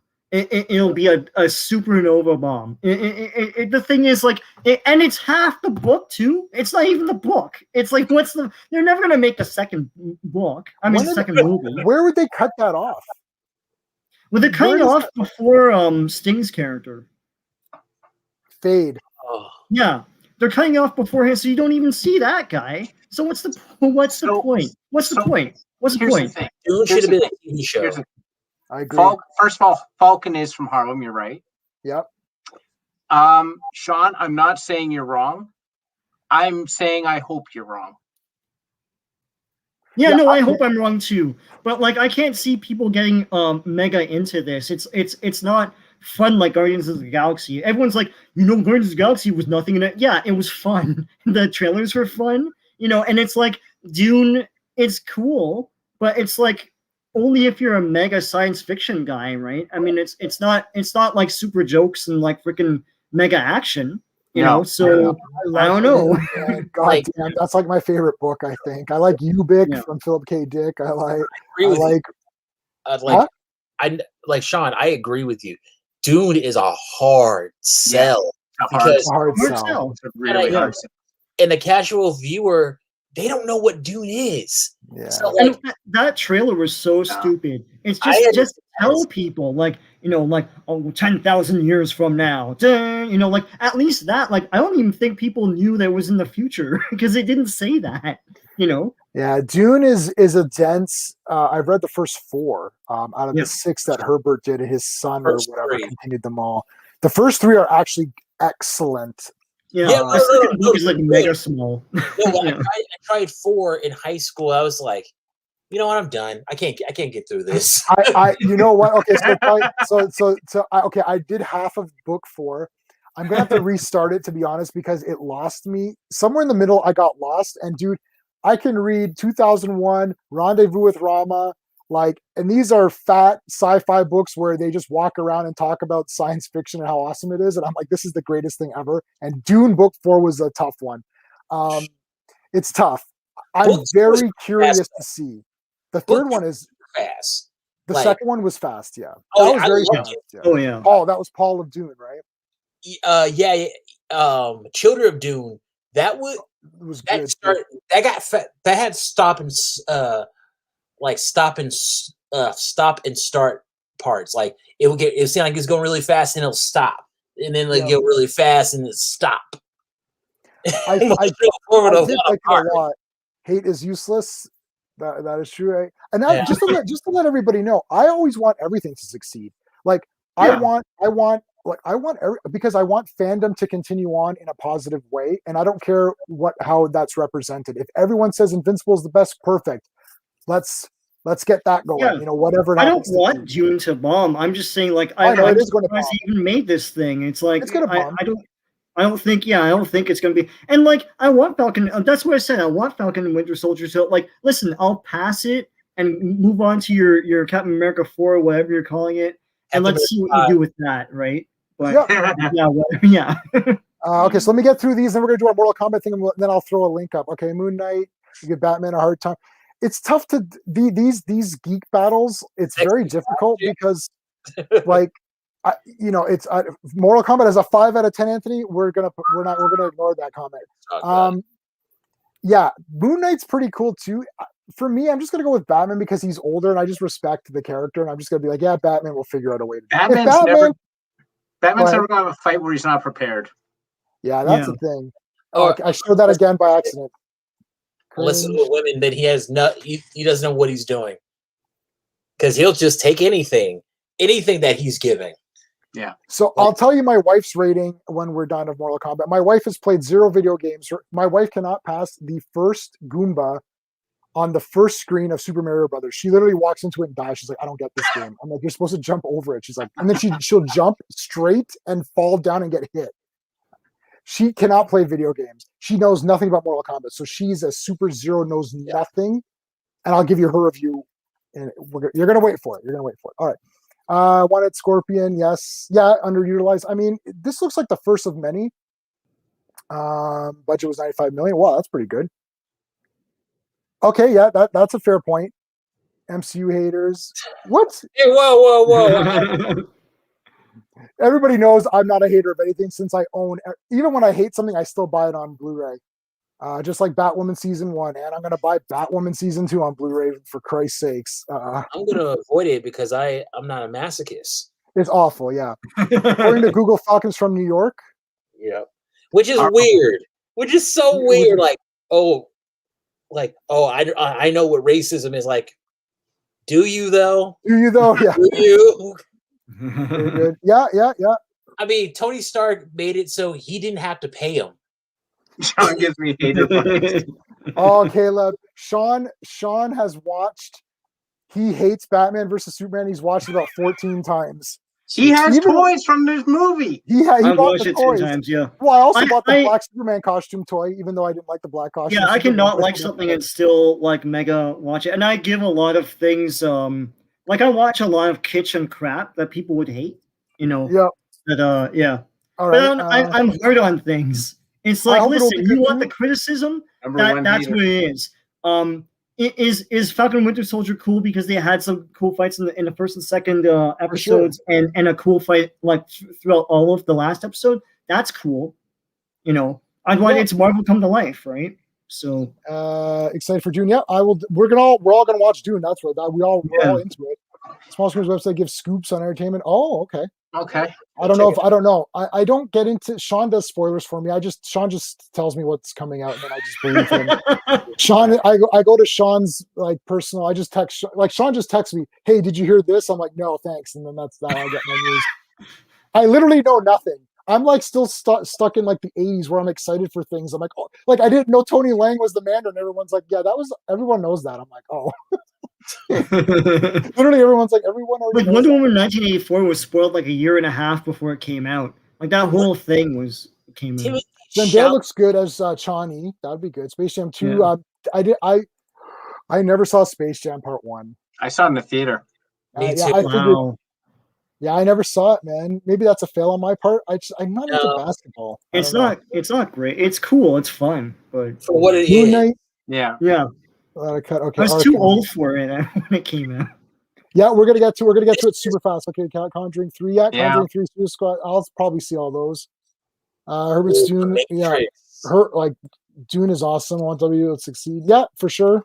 We haven't seen anything from The Matrix, and I know. What? Like we have heard no teasers, no set photo. Matrix didn't end in a good place, so I'm not holding my breath for that one. Yeah, I'll watch it, but I got the 3. It's a sequel, right? Yeah, I assume. Yeah. I think I have all. The year of HBO trash, not HBO Max. It's gonna be HBO trash. The year of trash. Can they not change the name of that thing to like Warner Brothers something? Because like they did. HBO Max is super confusing. Ratcatcher 2. I mean, it's not an HBO extension. It's supposed to be a Warner Brothers app, right? Yeah, King Shark is a bit fat. I don't know why. I'm allowed to say that because I used to be 100 pounds heavier, right? So I'm Scorpion Revenge was better. I haven't seen that one yet. He's talking I about haven't. this. Just haven't watched it. Yeah. Oh, that one, yeah. Did anyone watch Mortal Kombat Conquest, the TV series? I did when it was on TV, and I recorded every episode on VHS, baby, and then I transferred them to DVD myself, and I've got them all. And Kristanna Loken is in that. She's the Terminatrix from Terminator 3. Yeah, they never released that. No, they never released it. Yeah. Sean, you're breaking my heart. Yeah, Falcon Winter Soldier was the best. Sam is Cap. Yep, Sam being hey Dave. Oh, hey Dave, how's it going, dude? Yeah. Well, Sam was gonna be Captain America anyways. Mortal Kombat was a 4 out of 10. Oh my God, no. I'm going to tell you my rating system in a minute. Geek Studios, Space Jam 2, I'm nervous. Yep. Matrix 4 sucks. Yep. Matrix. Space Jam 2, I don't know. We'll see how it goes. Looney Tunes, yeah, hopefully it'll be okay. I'm a huge Looney Tunes fan. Steve owns all the Looney Tunes cartoons dating back to the you can get, yeah. Some guy at work is like, I was going to tell you about the Bugs Bunny 80th thing. And I'm like, I pre-ordered that. I got that first day. Enchanted 2? Enchanted 1 wasn't so bad. I had Enchanted, but I sold it because I just sold a lot of movies. I couldn't keep up with them. Legacy. I've watched everything of Mortal Kombat. Yeah. There's Legacy Season 2. There's Legacy Season 1. I've seen Legacy. Yeah. I actually saw the first Mortal Kombat yesterday. It's not bad. It's so it's okay. All right. I still love the part with Johnny Cage. He does this splits and he just nails it. Yeah. I cried when that happened. I was laughing so hard. The 90s Justice League film, which one is that? Are you talking about that one? The TV movie. The TV pilot? Yeah, I saw that. Yeah. It's not great. Enchanted 2 is going to be awesome. Well, let's see. Space Jam 2, hopefully. Amy Adams. Oh, yeah. Looney Tunes is awesome. Ryan. Okay, so I've caught up on everything, I think. I haven't seen the OG Mortal Kombat. Oh, my God, it's Ryan. good. It's good, Ryan. Okay. Check it out. Sean, we're going to do space on Mortal Kombat. Okay. Are you cool with that? Yeah. And I'll not off the top of my head, but sure. I'll mark it. I'm an old man. What? I'll mark it down. Look at my beard. Don't let that beard hear you say that, because that beard is 29. Yeah. Okay, so this is the way it works, and this is for the so panel and then guests. So now everybody on the stream who's listening in, you guys can kind of do your own little notes, and then we're going to see how everyone's scores compare. And let's try to be actually realistic and not just say it's 1 out of 10 just to be silly. This is the way it works. Every single category, there's 5 categories. Story, which is obvious. The pacing. The pacing means that if it's an action movie, it's fast paced, it's exciting. You're waiting for the next scene. If it's a drama, it might be slow, but you're into it. You're into the flow of it. That's the pacing. The artistry would be the effects, the music, the look of the movie, just sort of the way that movies are shot. They're art, right? They're living, moving, breathing art. The C stands for character. So the characters, the bad guys were bad. You hated the bad guys. You loved the good guys. You thought the characters were interesting, or you were into it, whatever. And then E is for enjoyment. So that's sort of where sometimes you say, well, the story wasn't very good, and I didn't really, like some of the pacing, but I still kind of liked it anyway, because there's that intangibility to movies where even if you think something sucks, you still kind of enjoyed it. Maybe the story wasn't good, but you liked it anyway. So each one of these things gets a score out of 2. 0 means it was garbage. 1 means it was good.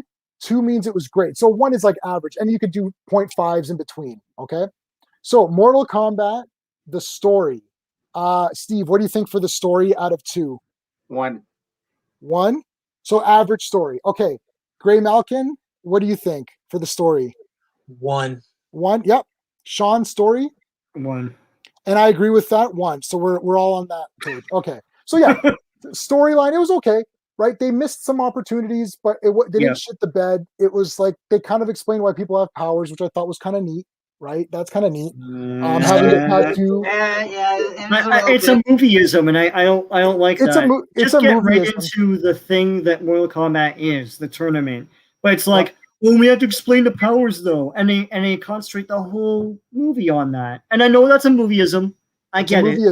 And as I understand it, well, we can get into that later. Sorry. No, we can.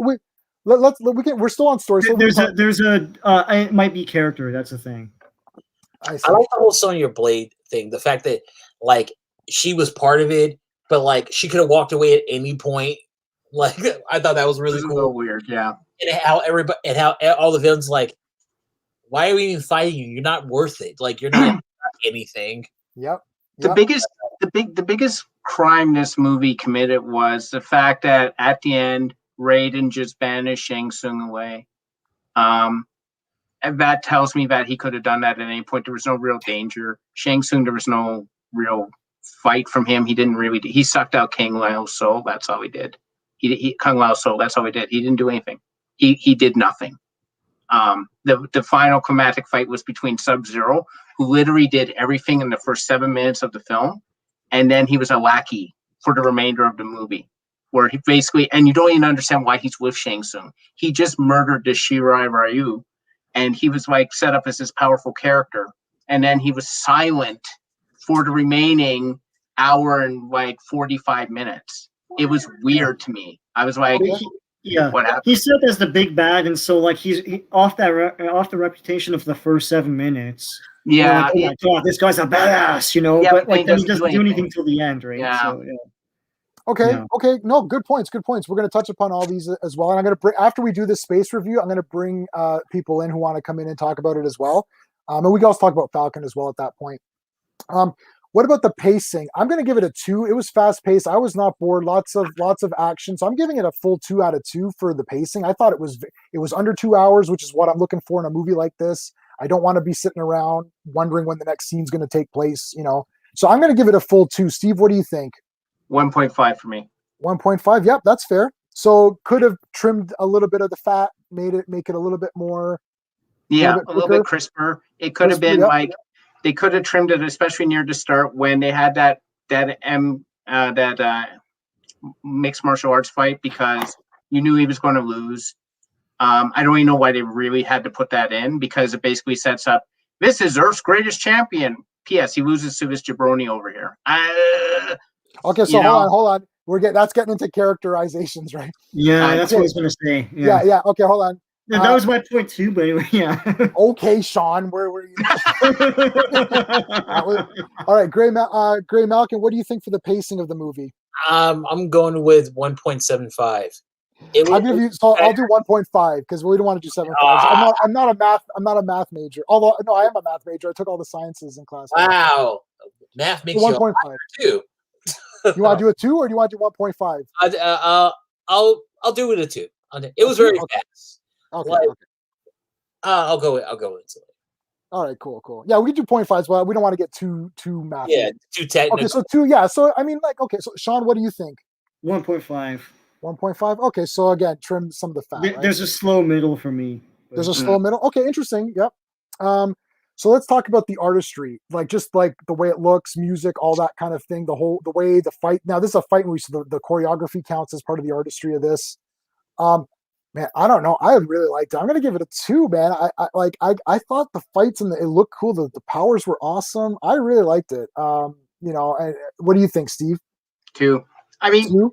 I do think they missed something at the end where like what the original MK had when they had like the final confrontation and the theme song swelled up and you went like, yeah, like it was almost like a pump up moment. And they didn't really have that in here. They sort of didn't have that pump up moment. But to me, that fits more with, like the enjoyment and all that. Mm-hmm. The fatalities were awesome. Kung Lao doing the thing with the rim of his hat was amazing. Cool. Outworld looked fantastic. Yep. I could see the fights for the most part. I don't think there was any fight where I'm like, I couldn't see what was going on, which was good. Good point. Overall, I think they did a fairly good job with the artistry, so no complaints. Really. Yeah, Greymalkin, what do you think? 2. I agree. Like, I like the fact that we saw Outworld and Earth. I mean, granted, like you can really see the budget in some places, but like you can tell they were doing a lot with what they were doing. Because when they showed Shang Tsung on his throne with all his people, I was like, okay, you don't want to be caught up there. You don't want to be caught up there at all. I thought it was cool. Like I want to see what else they do in a sequel, because another sequel means more money. That means they can do more. Like, hopefully, right. Okay, so Sean, what are your thoughts? Everything's cool except I'm gonna give it 1.5. Okay, yeah, fair. Special effects are cool. The fighting is cool. And the choreography is better in most movies where you can actually see it here. My problem was I just felt a lot of this movie looked confining and claustrophobic. I mean, they're in that temple for a lot of it. The practice area is small and chintzy. It's like and then I don't know. I think I'm missing something because I only know the games up to 3, right? And then after that, I went to university and come back to Mortal Kombat again. But the thing is, to me, when I think of tournament areas, I think of like big epic areas. I don't think of Sonya's trailer park home and a freaking warehouse. I don't know if they ran out of money or that's just the aesthetics of the game now or something. I don't know. Yeah. So I'm giving it 0.5 for that. Yep. Yeah. I mean, I'll be honest with you. The tournaments ended after the second one. Because if you look at any of the games afterwards, they don't do tournaments. It's just guys running into each other and fighting. Yeah, there was not. Okay. Yeah, like I played one. Well, I don't know that, but I'm still dinging it 0.5. That's okay. No. It doesn't matter. It's like they're fighting in her trailer park home. No, doesn't matter. Doesn't matter. Yeah, doesn't matter. I played the games. I played Mortal Kombat 1 when it first appeared in the arcade. We went to the news groups on the internet, and from the news groups we printed out a sheet to tell you how to do the fatality. So I was there from literally day 1, and I played 1, 2, and 3 every weekend, and Street Fighter 2 Champion Edition and on. So I was there all the time playing, and I would literally beat my buddy, Mark. I beat Mark 100 games in a row, like 100 matches. Oh, I could beat people because you just pull back on the joystick. Oh God! I could beat Raiden. I could use Raiden in the arcade and beat people with one hand. One hand, because it's just because down up teleports and back forward does his. Yeah. Okay, anyways. Okay. Like you guys don't know, like.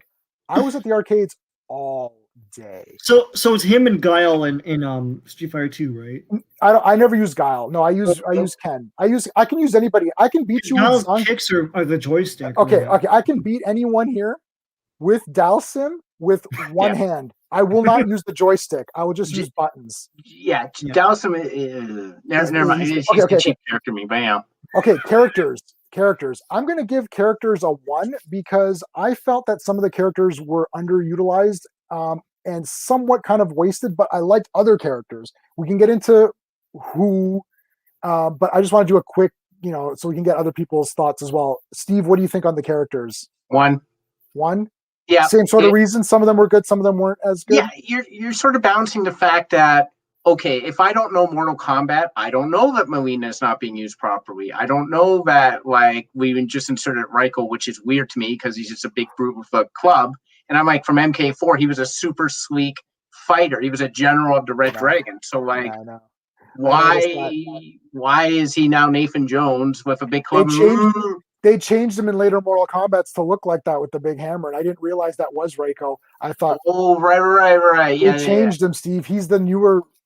I know the one you're talking about. That's the one I liked. Yeah, that's the one I liked. Can I ask one question about Reiko? I just want to. I'm not trying to derail anything, but they made this big deal about everyone has to discover their. I can't remember what they call it. Arcana. Yeah, what's that hammer guy's Arcana? That he has a hammer? Like they didn't show him doing anything other than swing the hammer. So I was like, you've just killed your stupid story about the. I think Sean, you're get powers. Otherworld, they already have powers. Yeah. That guy's powers that he's big. I guess. I mean, look at Goro. It could be anything. Here's the thing. Part of the problem too with the characters, which I think Sean just pointed out, was we went through how the heroes got their Arcana, except for Kano, who's not a hero. We didn't see how the other guys got their Arcana, right? We just assumed that they did, or these are the human. These are the human. These are the Earth Realm people. The other people, like Reptile, can turn invisible. He has acid and all that. All right, Greymalkin, what's your thoughts on the characters out of 2? I'm going with 1.52. There are more characters. I like some characters, and some characters you didn't really get a lot of. I mean, the main guy was boring. I didn't care about him. I didn't care about his family. I agree. His everything around him just was boring. But I tell you this though, Jax and Sonya, they're like Butch and Sundance. They go together like peanut butter and jelly. Yeah, they were good. That was Jimmy Olsen, man. Yeah, Jimmy Olsen. He was like such a wimp in Supergirl, and he's like the super badass guy and thing. So did you say 1.5, 1.5? 1.5. Okay. Sean, what do you think? 1.5 as well. 1.5. Okay. I know they're not going to get to every single character. The ones they did highlight were serviceable for the movie. I thought. Now, as I understand it, not being up on my Mortal Kombat, the main guy is a new guy, right? Like he's a movie guy. Yeah, I don't know why they did that. And at the end, they teased Johnny Cage. Like, why tease that? Once again, with this, like, put everything in the movie you're making. I don't agree. Get, like, and the average man on street knows who Johnny Cage is. So Anyway, All right, Sean, to answer your question, they talked about like they need a POV character because if you just pick one character, you got to tell their whole story. You can pick a character and have a POV. Like Johnny Cage can be a POV character. It's funny because this is a franchise where the problem is there's so many characters, and their solution is to make a brand new character. Yeah, I know. We're gonna get to it. So my overall enjoyment. So this is just throwing a number out there. I like this movie. I'm gonna give it a 1.5, man. I thought it was really cool. Like there's a lot of cool stuff. I thought it was fun. I don't know. Like overall, I'm gonna watch it again. I think the good parts outweigh the bad. Cole was kind of boring, but they gave him powers and stuff, and he fought. That's neat. So they barely gave him powers. They just gave him armor, padding. He's armor. Yeah, that was weird. That was weird. Okay, all right. So, Steve, what's your enjoyment on this one? One. Okay. It had an 80s. It had an 80s action movie vibe to me for some reason. It was kind of like one of those things where like there was awesome fights and like things didn't always make sense, but like everyone seemed to be having a good time doing what they were doing. So I was kind of like, okay, like I didn't sit there and vomit over it. I did see missed opportunities all over the place. One thing I really didn't like was the whole symbol to determine who the Earth Realm champions were. It just to me doesn't show it was earned. Where they had to fight to be Earth Realm champions. It's just like you were born with this tattoo, or you happen to kill the person who had that tattoo, and boom, you have to defend Earth Realm. Right. To me, I didn't like that. I would have rather that. And it started off with the fact of like when Cole Young was losing all the time, or they seemed to insinuate, I'm like, well, how's this guy defending Earth Realm? Right. Well, he was a lineage from Scorpion. Scorpion. Yeah. So here's the thing. I was kind of hoping because he was boring that he'd be Scorpion. He was Scorpion's host, and that he would become. Yeah, that's what I thought too. I think that's something they could build up to in a movie. All right, Greymalkin, out of 2, just your general, like, you thought it was cool, or you didn't, overall? I thought it was cool because I had low expectations. So, like a 2 out of 2? I'm giving it a 1.5. Reason being is because they didn't have the tournament. Because I thought, no, hear me out. Like every Mortal Kombat, we're always in the middle of the tournament. This is just like a couple weeks before, and everything that Shang Tsung's doing is completely against the rules. Yep. Like the Elder Gods should be stepping in every time that he steps out of line, but it seems like they're giving him like it's like, oh yeah, just do what you want. We don't care. It's like right. And if you go Mortal Kombat 2 Annihilation addresses that similar story where they're breaking the rules and whatnot. Yeah. Okay, so Sean, out of 2, your enjoyment level? 1.5. 1.5. Okay, so 1, 2, 3, 4, 5, 6, 7. Okay, here's where everybody's at. Do you want to explain your thing, Sean, or are you okay with one? Like it's cool. It's just as I said, I found some of it confining. I was disappointed that there's no real tournament. They call what they did a tournament, and I don't think they know what a tournament is. But they're not getting to the tournament.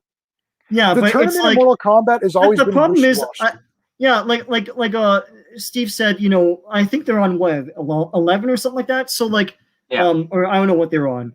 They're on 11. You're right. Yeah, so it's like in recent games they don't do tournaments anymore. But to the average person, like I think Mortal Kombat is tournaments, right? To determine the fate of whatever. Yeah. That was and if I'm not seeing that, then I'm questioning what you're doing. Yeah. So anyway. Okay, so here I'll give everyone score, and then let me know in your mind if this sounds right. So I'm giving it a final of 7.5 out of 10. Steve, you're giving it 6.5 out of 10. Greymalkin, you're giving it 8 out of 10, and Sean, you're giving it 7. Does that accurately reflect what you think? Yes. Yeah. Yeah. Do you want to make any changes to anything? No. So I developed this style as a way to review movies, just to make it simpler for myself. But I also feel that it does give a pretty fair picture. Like, so on average, does somebody want to do the average of that? Or I guess I could do it on the phone. 15, 22 and a half, 29 divided by 4. I think it's like 7.25. Oh, okay. Yeah, no, Steve's the math man. Yeah, he's the math guy. If you didn't know that. So it's a roughly, if we round down, so 7 out of 10. That sounds not too bad. Fair. Right? Because whatever you feel now, it's gonna mellow out, right? Yeah. I mean, you're gonna probably come back to it and revisit and be like, oh, it was cool. Yeah. Cool. So I posted a link in chat if people want to come in. Let me get to what we've missed here. Kato was probably the funniest. Kano, he was funny. I like Kato, man. He should be annoying, but I liked all his like fucking whoops. Like I love that. Yeah. Okay. My wife gave it 9. Oh, really? Yeah, wow. Yeah, she loved. That's she interesting. Loved it. Right after we finished watching that, she's like, "What else do you got?" So I threw in the cartoon. I'm like, she's What about the '90s movie? Yeah. I got to do the '90s now. Yeah, I showed her the '90s movie like 10 years ago, but she didn't remember. No, Anthony, what is going on? Anthony, haters. I just I'm playing. So Anthony, did you do your 5 categories and actually do it properly? Man, I'm gonna tell you something. This Mortal Kombat movie just felt. I don't know what to tell you. If this would have came out after the first Mortal Kombat movie, around like maybe 97, I was like, okay, it makes sense, but like it just doesn't make sense at all. You got this new character named Cole Young. Like, nobody cares about MMA fighter who gets his ass beat in a movie. and then you fight this Goro. I mean, you get your ass beat like a couple of times. Then you gain this power by a CGI suit, which I'm just calling the CGI suits. Oh my god! No, man, it looked like a pillow. It looked like thank you, pillow. I forgot what that Dave Bautista's movie that he did that looked like that. I forgot what was the movie name. It looked like that suit, and it just looked. I don't know, man. I hope in the second sequel they set up a tournament, because they don't. Oh Jesus Christ! Every fan will go crazy. That's all my thoughts in the movie. That's in my thoughts. All right, Skeptic, what are your thoughts? Oh, thank you, Truth. And by the way, thank you, Truth. That was Truth comments, by the way. My bad. Sorry, Truth. Sorry, Truth. Damn, bro. Right, bro. My thoughts? Yeah, what are your thoughts? Oh, I haven't seen the MK movie. Oh, you haven't seen. What are your thoughts on Falcon and Winter Soldier? Did you watch that? Not yet. No, I've seen like up to 5 episodes of WandaVision so far, but that's you're like so behind. I am. Yeah. Yeah, he's definitely behind. Okay, here's something that you can answer. What spot on your couch is the most comfortable? That's what we all want. I'm thinking that one. Yeah, that looks pretty good right there. Yeah, what pajamas do you have today? I've got Black Panther pajamas today. What do you have? I just got these. I don't know, these checkered. Oh, it's checkered. I thought it was like Deadpool or something. Oh no. I don't really have any themed ones like that. I'm just wearing a Punisher shirt at the moment. Deadpool. I don't think it was too jumpy on the fights. I thought the fights were well handled. I've seen some, like, if you look at like Bourne Ultimatum and stuff where you can't even see what's happening. Yeah, well, it's too far in. Ultimatum, you could like, oh man, that shaky cam thing doesn't work. It doesn't work. No, it doesn't. Like, it really doesn't. It works. Like, I could tell, like, when I was watching the movie, it looked like we know Warner Brothers is known for cutting down movies. It looked like they cut down the movie. Like, it was some scenes that it was chopped up. I was like, and there was one scene that looked like 30, like 3 frames per second. And it would just look terrible. Like, I don't know why Warner Brothers cutting down this movie, but they love cutting down movies whatsoever. Ultimatum looked like the cameraman was having a seizure when he was filming. Oh, yeah. You can see the fights, but the problem is... double, with the webcam and stuff like that. Yeah, exactly. You could see the fights in this movie, but the thing is, I felt that they were sort of slowly choreographed. Like they could be sped up a bit, right? There's nothing that where I looked at go, oh, like I couldn't feel the punches or the beats, you know? Yeah, that's a yeah. Like the fighting's there, but I'm not like, oh, that's brutal. Yeah. Like I don't. They're That's fighting. a fair That's point. cool. Yeah. I would say that's fair. Okay, so we got Marco. What's going on, dude? And we got Dubs. Is that Dub Smash or Dub Smash Dave? How's it going, Dub? Yep. Going all right, good. So, what are your guys? So, Marco, did you see Mortal Kombat or no? I haven't seen it yet. I will probably see it sometime this week. And no, I have not seen Falcon and the Winter Soldier as of yet. I am really that's been I am behind in all of my shows right now. Even the CW, I was taking like a hiatus. Don't blame me. I'll get into that. It's like we're the only people that watch that shit. Like I'm such a boomer right now. Just checked out of the last episode. Shit, like damn. I mean, I did see set pics of Sam Wilson in his new suit, though. I mean, it's not really a spoiler technically. I mean, I kind of predicted that he was going to wear the Captain America mantle. Yeah, like that suit was like pure comic looking, like very. I mean, the important is I have to get to understand the context and the actual plot behind the series. So please do not spoil me. Oh my God. We're trying to get that too. We're trying to figure it out as well, and we've seen it. The good news is that on Sean's Christmas tree this year will be a picture of Sam Wilson as Captain America. I know. I cannot. I like the costume. I thought he did look a bit. It's chubby. Cool. Yeah, I thought he looked a bit chubby, and Sean, you pointed out, and I thought, oh, does he look chubby to me? Yeah, and I don't know it's the why. white. Yeah, I didn't know it was the. I didn't know White did that. No, everyone knows White does that, man. Yeah, I didn't. So Moon Knight, they're gonna have to get a skeleton to play Moon Knight because if he's gonna be all white, on clothing, white is fattening and black is slimming. Yes, it is. Yeah, damn right it is. but let's be honest, like they're gonna use the white suit for Moon Knight, and I know you're gonna call it trash, but they're not gonna. I mean, maybe they'll turn it white to gray, probably, but that's what I was thinking too. It'll be gray. You can't talk bad about Falcon suit if they're gonna turn Moon Knight shit to white or gray, whatever color. Can you imagine it's somebody's job at Marvel to go through Moon Knight's whites? Like, okay, like this white, don't like this white. Oh, yeah, white, or white. Yeah. Yeah, because it's difficult. Like, I'll be honest, like my friend who works in movie industry. I mean, usually at this day and age, like it's very difficult to make a color costume. No, it's just in the color grade. Think of that's somebody's job. They're going through 32 shades of white. I've seen it on the making of. Marco, go ahead, Marco. Or on like the white of the costume, like yes. Can I say something? It's no surprise that that some comic book costumes in live action nowadays have to be very specifically detailed, not too accurate, but not too specific at all. Which I mean it's understandable. It's pretty understandable. So I'm guessing how I envisioned the Moon Knight suit would be like more lines, a little bit more armored, and a little bit of more details around the face, around the mask. Falcon's costume is accurate. It just doesn't fit the show.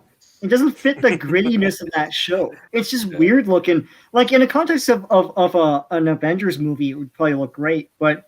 Like after this, like very serious show and all the grittiness, and some episodes where Falcon isn't even the Falcon, to come in that costume, it seems very jarring to me.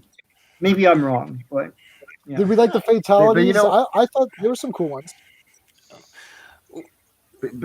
But you know what's tripping me though is that since Sam is now the new Captain America, everyone's calling him Captain Falcon. Like, is he gonna be called that or something? No. At the end, they called the show Captain America and Winter Soldier. So, yeah, they did. Yeah. I made the mistake earlier in calling him Black America. Oh, dude! Fatalities. I think like how he was called Black Falcon. Can you imagine that? What's Black America? Black America still gets put over by the cops. So he thought. So we're gonna get. We're gonna get Captain America is black, and he still can't get a catch a cab. Like, hey, yeah. So I have to fatalities. The one fatality that I think was done well was the Kung Lao one with the hat, where Natara got split down. That was neat. Yeah, that was awesome. Okay, man. That was awesome. Am I the only person who thought Luke Kang and Kung Lao were like it? I don't know. I was detecting like some sort of like Luke Kang was kind of in love with Kung Lao or something. It was weird. You thought it was they're just brothers. They're brothers. They're just like brothers, you know. Yeah. Like, I like that. Sorry, that's the American thing. We think any two men who are like really close, we think they're brothers. Hey, but they're brothers though. Like even the guys say, "Oh yeah." This is an American trope. Like, definitely. Be good friends. Like any same sex, two people of the same sex, if they really care about each other, that means they're gay or they're in love with the other. Like Frodo and Sam. Yeah, like Frodo and Sam. Frodo and Sam, Mr. Burns and Smithers, Bucky and Steve. All of Top Gun. I mean, to be honest, Bucky and Iron Steve Man, are War best Machine. So yeah, you think this movie? You think Mortal Kombat's a dated concept? That's sort of what Truth is saying. Or yes, it is, because if you would have released this movie in '97, forget about Annihilation. That shit was god awful. The CGI just god awful. Like, if you think about it, this movie would have come out in '97, everybody would have loved it. But now in modern day, like the kids that grew up and stuff from the 2000s, let's say, they're like, okay, this movie's garbage. Like, it really is. Like, Cole Young is a new character, which nobody cares about Cole Young. F.S. family, F.S. CGI suit, and stuff like that. I mean, it doesn't matter. Oh my god! That's Scorpio's grandkid. Put some respect on his name. J-Man, did you get a 90s Hong Kong movie vibe out of this? I'm asking because we have like tons of 90s Hong Kong. We certainly do. I love like Storm Riders and Empire Future Cops and all that. Yeah. Maybe a little bit. Okay, there's a lot of these recent ones. I can go grab some off the shelf if you guys want to see some. There's like these recent HK flicks. Got everything. I have everything. Well, Sean and I and Steve has a lot too. Yeah. And it's like I did get that vibe a little bit where it's like in the beginning. Yeah, these HK flicks, you just got to be into them. Like, and the thing is, my wife has really gotten into a lot of these, so this just fits right in with all of this stuff, and even some of the more modern ones. Like, did you guys see Shadow? Or what was the other one that just came out? I can go. I'll go look for some in a minute. And yeah, it's got that vibe. So I'm used to this kind of thing, and I think because I'm watching so many different kinds of movies, it doesn't really affect me in the way that it affects some other people who are like, "Oh, I'm just watching Mortal Kombat." It's like, "Oh, this is weird." It's like, I mean, I've seen so many things that could have just been Mortal Kombat. You know what I mean? Like half those movies, Sean, that we have, you could have just called that Mortal Kombat because there's powers. That's the thing. Like people have powers for no reason, right? You know. But when they started explaining all that, it's like, this is an American movie. You know, it's like, I don't want the explanations, man. I can go with it that they have powers. They're supernatural. Done. I am with you on that one. Stealing comments, yes. Anthony. Okay, first of all, Truth. Okay, all right. I mean, you heard that everybody hate the Shang-Chi trailer because Chinese people doesn't like what America. You heard about it, right? When Chinese people hate Shang-Chi trailer. Last thing I heard was China banned a bunch of feminist groups because marriage and birth rates are down for the last 4 years. I mean,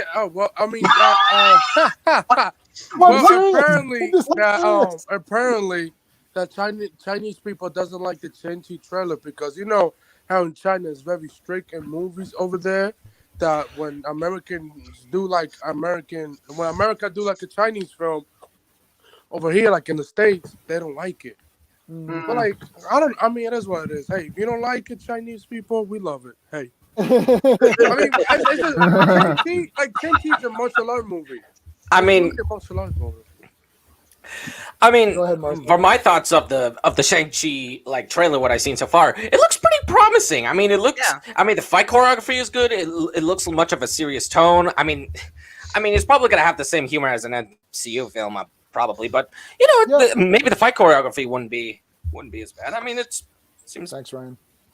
Yeah, I'm okay with Shang-Chi. Sean, what do you think about Shang-Chi, man? Like, it looked cool. It looks cool to me. A little bit too many CGI marshmallow-looking animals, but other than that, like, I mean, it's the first trailer. It looks cool.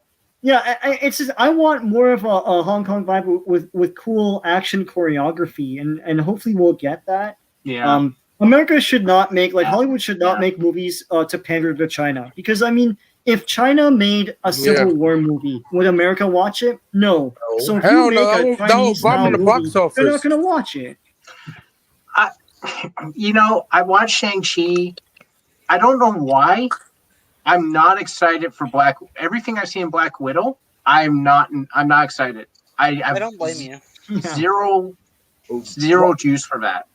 And I saw Shang-Chi come on the bus stuff, and I'm like, this looks exciting.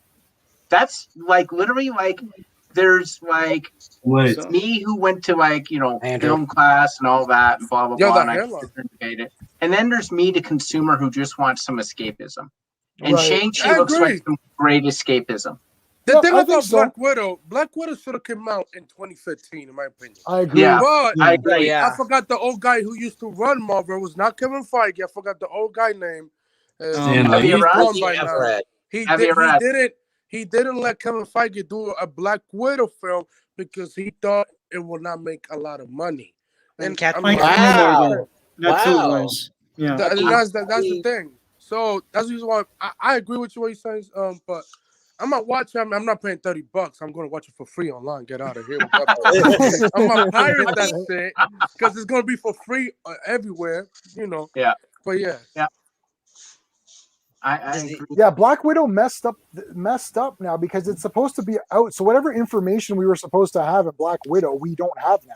We should have already had this information. Yeah. So it's just because Marvel movies are so well timed. It's got to be this. It's got to be this. Oh yeah. It's like you got to watch them in order. Like half the time, Julia Louis-Dreyfus was supposed to be in Black Widow, introduced in that movie, and then and then they were like, "Screw it, put her in Falcon and Winter Soldier." The thing is that isn't this whole thing setting up the Thunderbolts?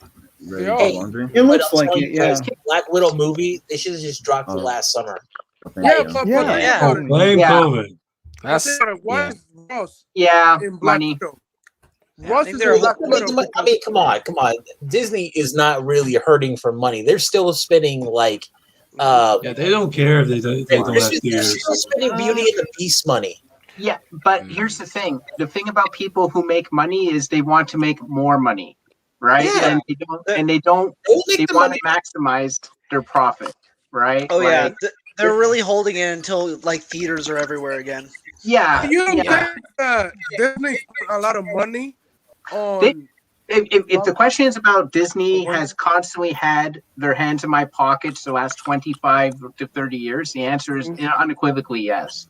These are the guys who did the vault system for releasing so irritating. Video, right? And all that did was force people to buy 2 VCRs and rent the movies and record them. Yeah. And it's like this vault system was so silly. And I remember I had a friend who was part of the Disney Club, and I had to go to him and be like, "Can you get me Hercules? Can you get me Tarzan or whatever?" It's like, why do I have to? Disney? But you know what's You guys don't know about the vault, do you? Any of the younger panel, do you guys know what the vault? Oh, I definitely remember that. I don't even know what the vault is. No, I remember that. That was bullshit. Disney Vault. Yeah, they wouldn't release the movies. It would go into the vault, and then you couldn't get the movie, and you're like, okay, well, I can't. And then it'd be 10 years later, and then it'd be like, okay, here you go. It's just like Warner Brothers, they have a vault. And they don't release the movies. They would proudly announce this in their commercials, it's going back in the vault. It's like, that's not enough. It's a marketing tool. I think the biggest offender that comes to mind is the Richard Donner cut, which took 3 decades for that movie to be released. Unlike the Snyder cut, which took just 4 years. 3 years. Because of the strong movement. Now. The Donner cut is weird because it's not really a completed film because they're using test footage and stuff, and it's remember too that Superman 1 and 2 were not made by Warner Brothers. They were released by Warner Brothers. They handed the rights off to the Falcon. Why they give that back the rights to them? That is stupid. They should have kept the right, and we would have a lot of Superman movies right now. I know, but back then superheroes were nothing. Superman literally brought that all into you wouldn't have what we have now without that first Superman movie. Yeah, for sure. Yeah. I mean, so they didn't care about the rights. Yeah. Marco, what do you think? What do you guys think look about at Marvel. Like Marvel's desperate to Sony to go bankrupt one day so they could get the Marvel rights to every character. Yeah. Yeah, they just want everything. What do you guys think about the idea of Zack Snyder doing like a Ghost Rider or something like first. that? Well, I'd be up for that. I think he can. Zack Snyder filming in an MCU property?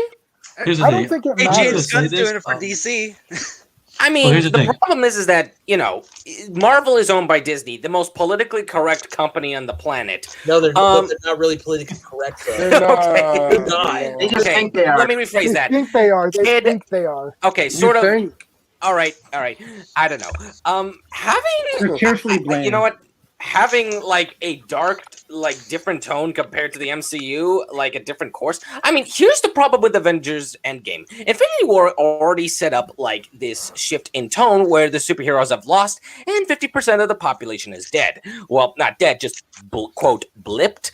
And you got some certain emotional scenes where Hawkeye losing his family, Scott reuniting with his daughter, and Black Widow's death, which are pretty emotional scenes. But on the other hand, you got jokes such as Fat Thor, who was a complete joke in the Endgame. There was a scene where they talk about Captain America's ass, and you got Smart Hulk, who is just quirky, which I don't think it's necessary. Yes, and we totally missed what we were talking about earlier about that. We were just saying. And also, Hawkeye was an asshole for going after Yakuza, for basically going after survivors. He was going after other survivors. And also, by the way, another thing that I would like to, another example would be a scene in Justice League with 2017 Justice League movie, where there's this conversation with Lois Lane and Martha Kent, the one that says hungriest man of the planet. That scene is just inappropriate and out of character because realistically they would have been grieving after the loss of Superman. Like, it's a depressing time. I mean, I wouldn't just find it, and I could agree that is just definitely an inappropriate scene, and it's completely out of character, and it doesn't fit in with the tone. I disagree with that, but is that okay? Let's be honest. I do think that Kevin Feige mentioned Zack Snyder during those meetings. Let's be honest. He probably had. Do I think he's going to direct a movie, a Ghost Rider movie or MCU movie? Maybe in the future, if Kevin Feige calls him. But if he do Ghost Rider, think about it. If he does Ghost Rider again, and that hits $1 billion. Hey, can I say something about that? I actually like the 2007 Ghost Rider. So here's the thing. There's two things. First of all, if Marvel backs a truck of money up to Zack Snyder's house and dumps it in and says, make an MCU movie, then we're getting an MCU movie from Zack Snyder. Of course. That's it. Yeah. Personally, if Zack Snyder does a Ghost Rider movie, I'm fine with that because, A, we haven't had a Ghost Rider movie in how many years? Yeah. And the last one was 2012. Which He was in 9 S.H.I.E.L.D. years. He was in S.H.I.E.L.D. He was in S.H.I.E.L.D. He was cool in S.H.I.E.L.D. actually. Yeah, but Kevin Feige's going to do Johnny Blaze. He's not going to do Johnny Blaze, Robbie Reyes or something. But you guys, I think you guys are forgetting something. Like, yes, Feige can give Zack Snyder all the money he wants, but if Disney doesn't sign off on it, it's not going to happen. Right. And Zack Snyder's his style it doesn't fit Disney's mold. So like that's why I'm saying like it wouldn't have like if they were to do it, it couldn't be under Marvel Disney. No, Disney. It'd have to be from another studio. So, Greymalkin, let me ask a question. What's up?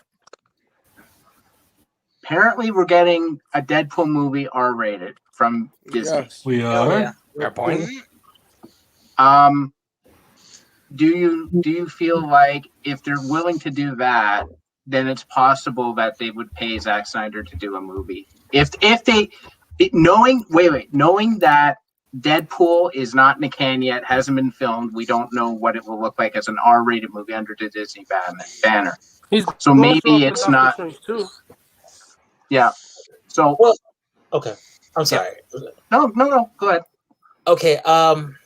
See, Deadpool is a whole different animal when it comes to that, because with Deadpool, like, they could easily just, put them in the MCU and just have them have censor bars. Yeah, you can have Deadpool go like, what the beep? That'd be hilarious. That's right, because I'm owned by Disney now.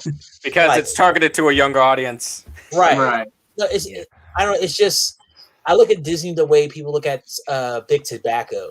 They got the kids. Tobacco. Yeah. I know the reference.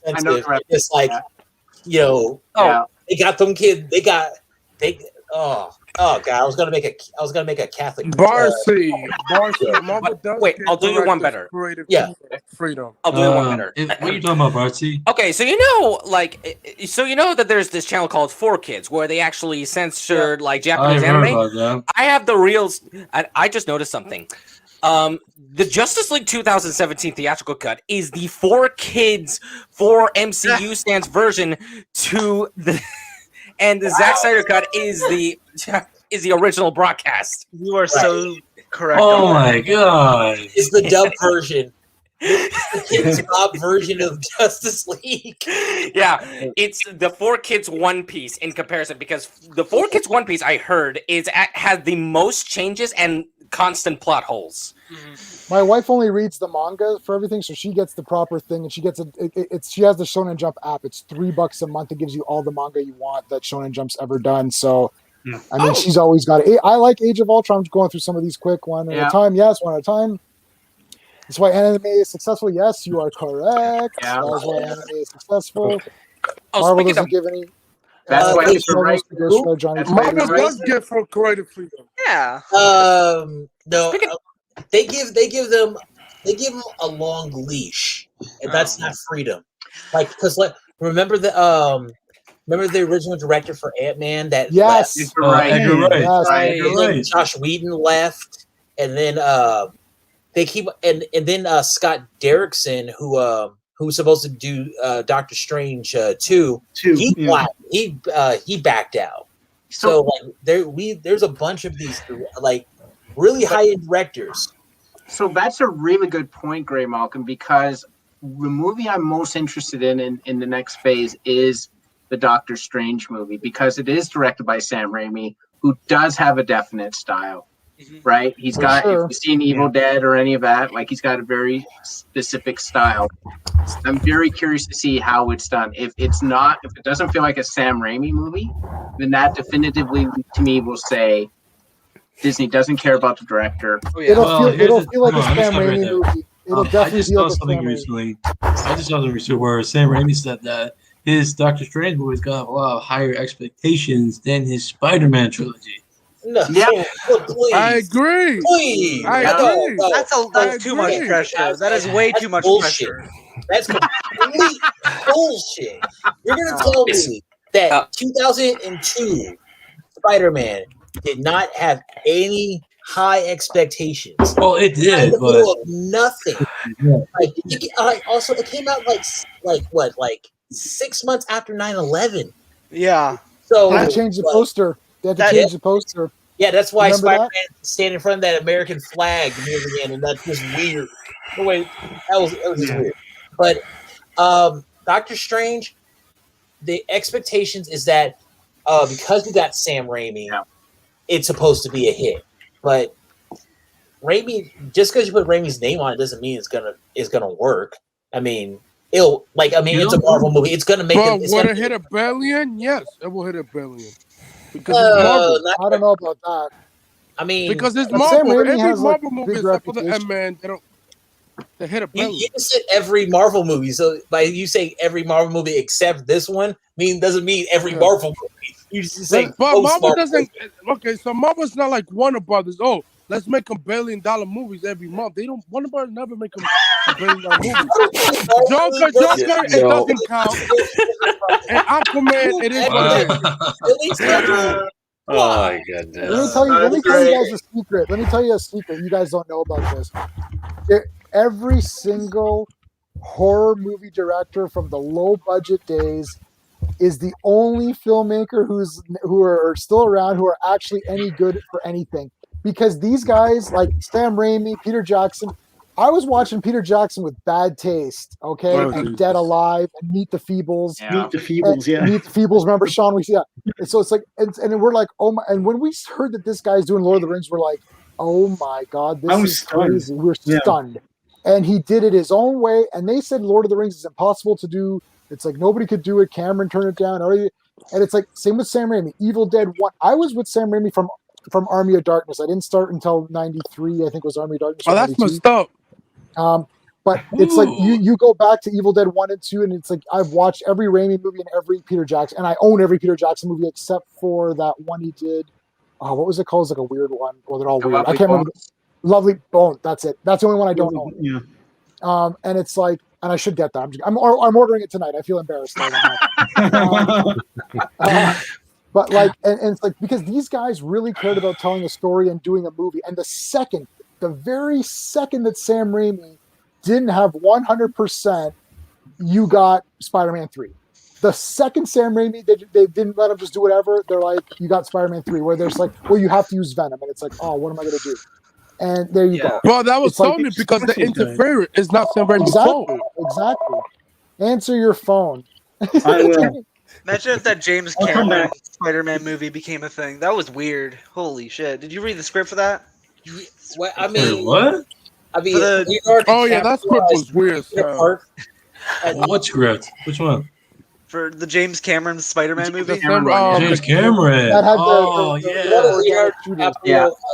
Peter. Yeah, I read that, and apparently it was gonna have like Doc Ock and have Doc Ock say "Okie dokie" and have a hardcore rated R sex scene. Yeah. What? On the Peter and Mary Jane on the Brooklyn Bridge.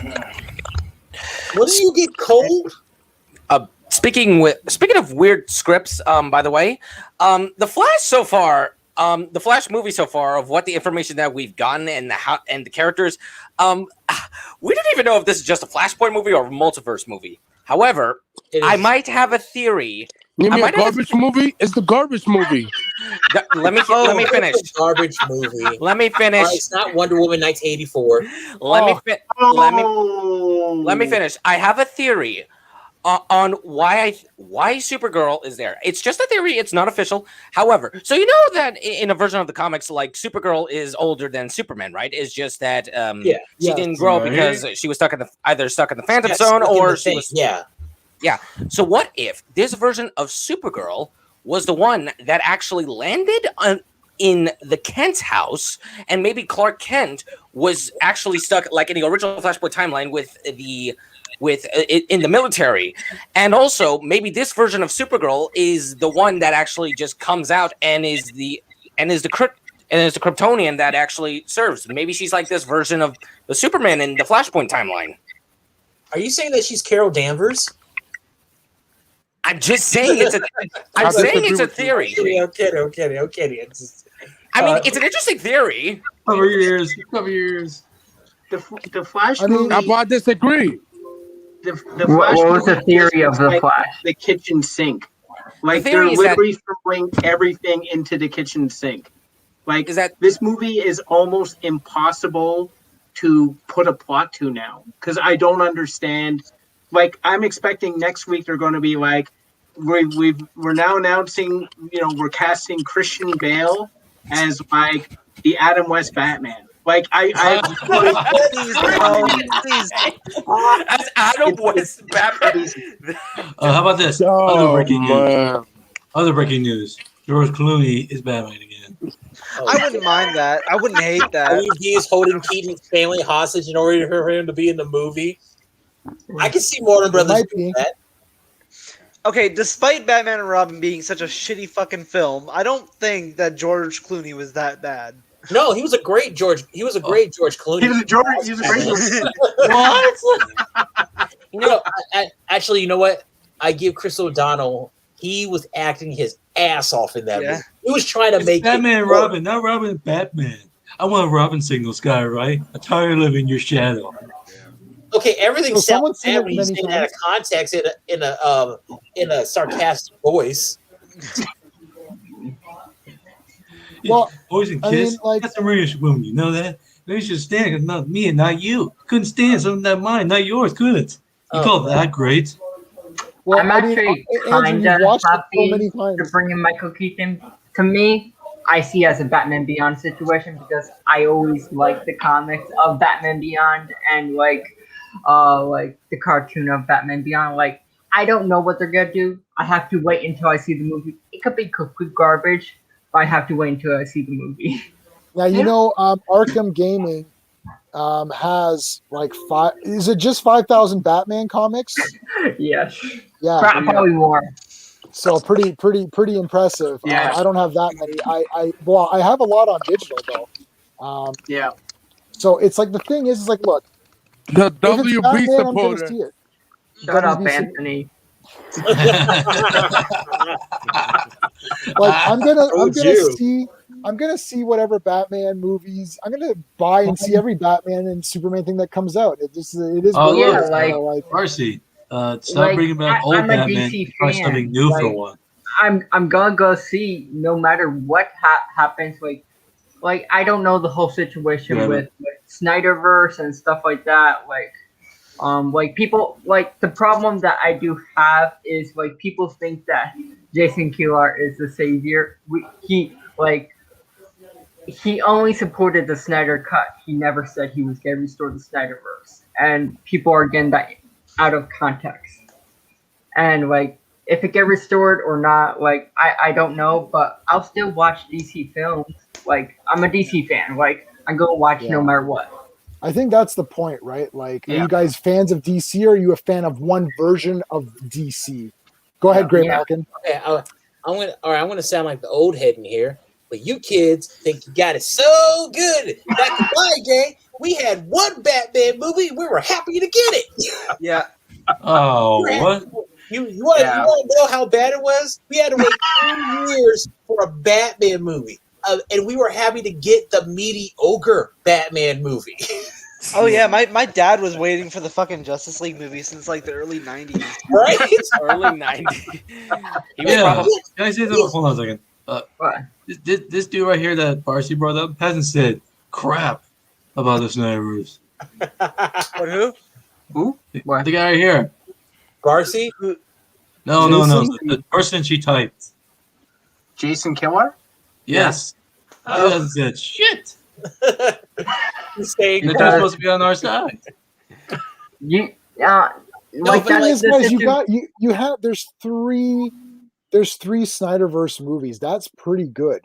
Like everyone, like people don't want to take the trilogy, win. which is not what it is. You know what I mean? Like I know it's not a trilogy. They don't want to take the win. I understand. Right? Like people want to see that, see like his full arc. I'm grateful that we got the Snyderverse. I feel like people want more, and I want more too. Of but course, we should be supporters. But we should be happy what we got. Really, I'm just happy we have a good Justice League live action film. That's all. Yeah. I'm happy what we got. Like I don't know if the Snyderverse is going to be restored, but I'm just happy we got to see somewhat of his vision. Mm-hmm. Yeah, so I mean, like, because again, I wanted more movies of everything. I always want more, right? I want another Dick Tracy movie. I want another Phantom. I want another Shadow. I want another Hellboy movie. For sure, Hellboy 3. We were so Hellboy 2 is absolutely genius. How can we make Wonder Woman 1984, but we can't get Hellboy 3? That's bullshit. I know, right? Zack Snyder, he produced Wonder Woman 1984. Hellboy 2. Well, you know why we can't get Hellboy 3? It's because the fucking studio that owns the rights is a fucking idiot. All right, 2019 it was garbage. We know. It was garbage. So Anthony likes the studio who did Hellboy. That's what we established. What are you talking about? The one from the 2000s. Wait, yeah, sorry. Yeah, the one from the 2000s is better. Not this one, the one that we just saw a couple years ago. Oh yeah, I forgot that it even existed. Oh my god. I think it's. I mean, for me, I am grateful that we got the Zack Snyder cut. I legit thought that the Snyder cut would actually change the game of the DCEU, and also it's the presentation at the end that is sort of a lead up. Like, we're asking for more because you cannot just leave us hanging like that. I mean, I can say the same thing for the 2017 version with that ending of the Legion of Doom tease, and I was hoping to see like that tease throughout the Aquaman and Shazam movie, but true. Shut up. But I think it should have I don't think they should have had the nightmare thing, because it's not going to go anywhere. That leaves people hanging with questions like, oh, is this going to happen? What's going to happen? They should have used that footage. If it continued, they could have used that to springboard another. Well, you realize it's fan service, right? Like, he did it because I know. BVS. Remember BVS? I have to agree with that. If it was a one-off, like if this is a one-off, like it could continue or it could not. I would have not wanted the like nightmare. He could have like not have it. It's just leading to they icon like Joker. They beat the day. Like, go ahead, Dave. Go ahead, Dubs. Hello. I think his mic is broken. Do we lose your mic? All right, go ahead, Marco. What were you gonna say? What was I gonna say? Yeah. So the nightmare. Okay, Dave's back. I mean, he's back. No. Should I talk or? Yeah.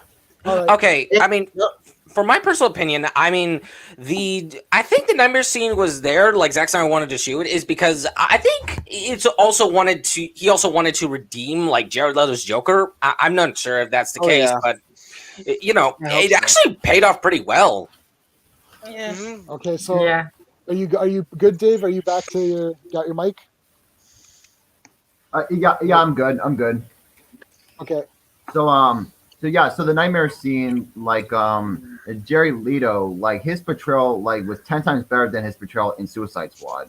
Like, oh yeah, he's getting, there like, might have been more good shit in the Suicide Squad movie. Sorry. Mm-hmm. I mean, true. Like in Suicide Squad, Jerry Leto, like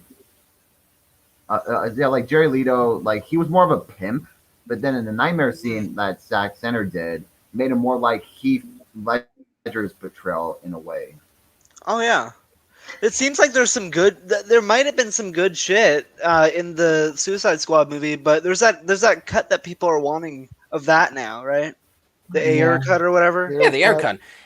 Speaking of that, there has been some hints of the air cut being released on HBO Max as well, considering that AT&T just responded to like a bunch of like a few quotes, and there was this one like little picture that was of the Suicide Squad portrait that was kind of different than the one that in the 2016 version.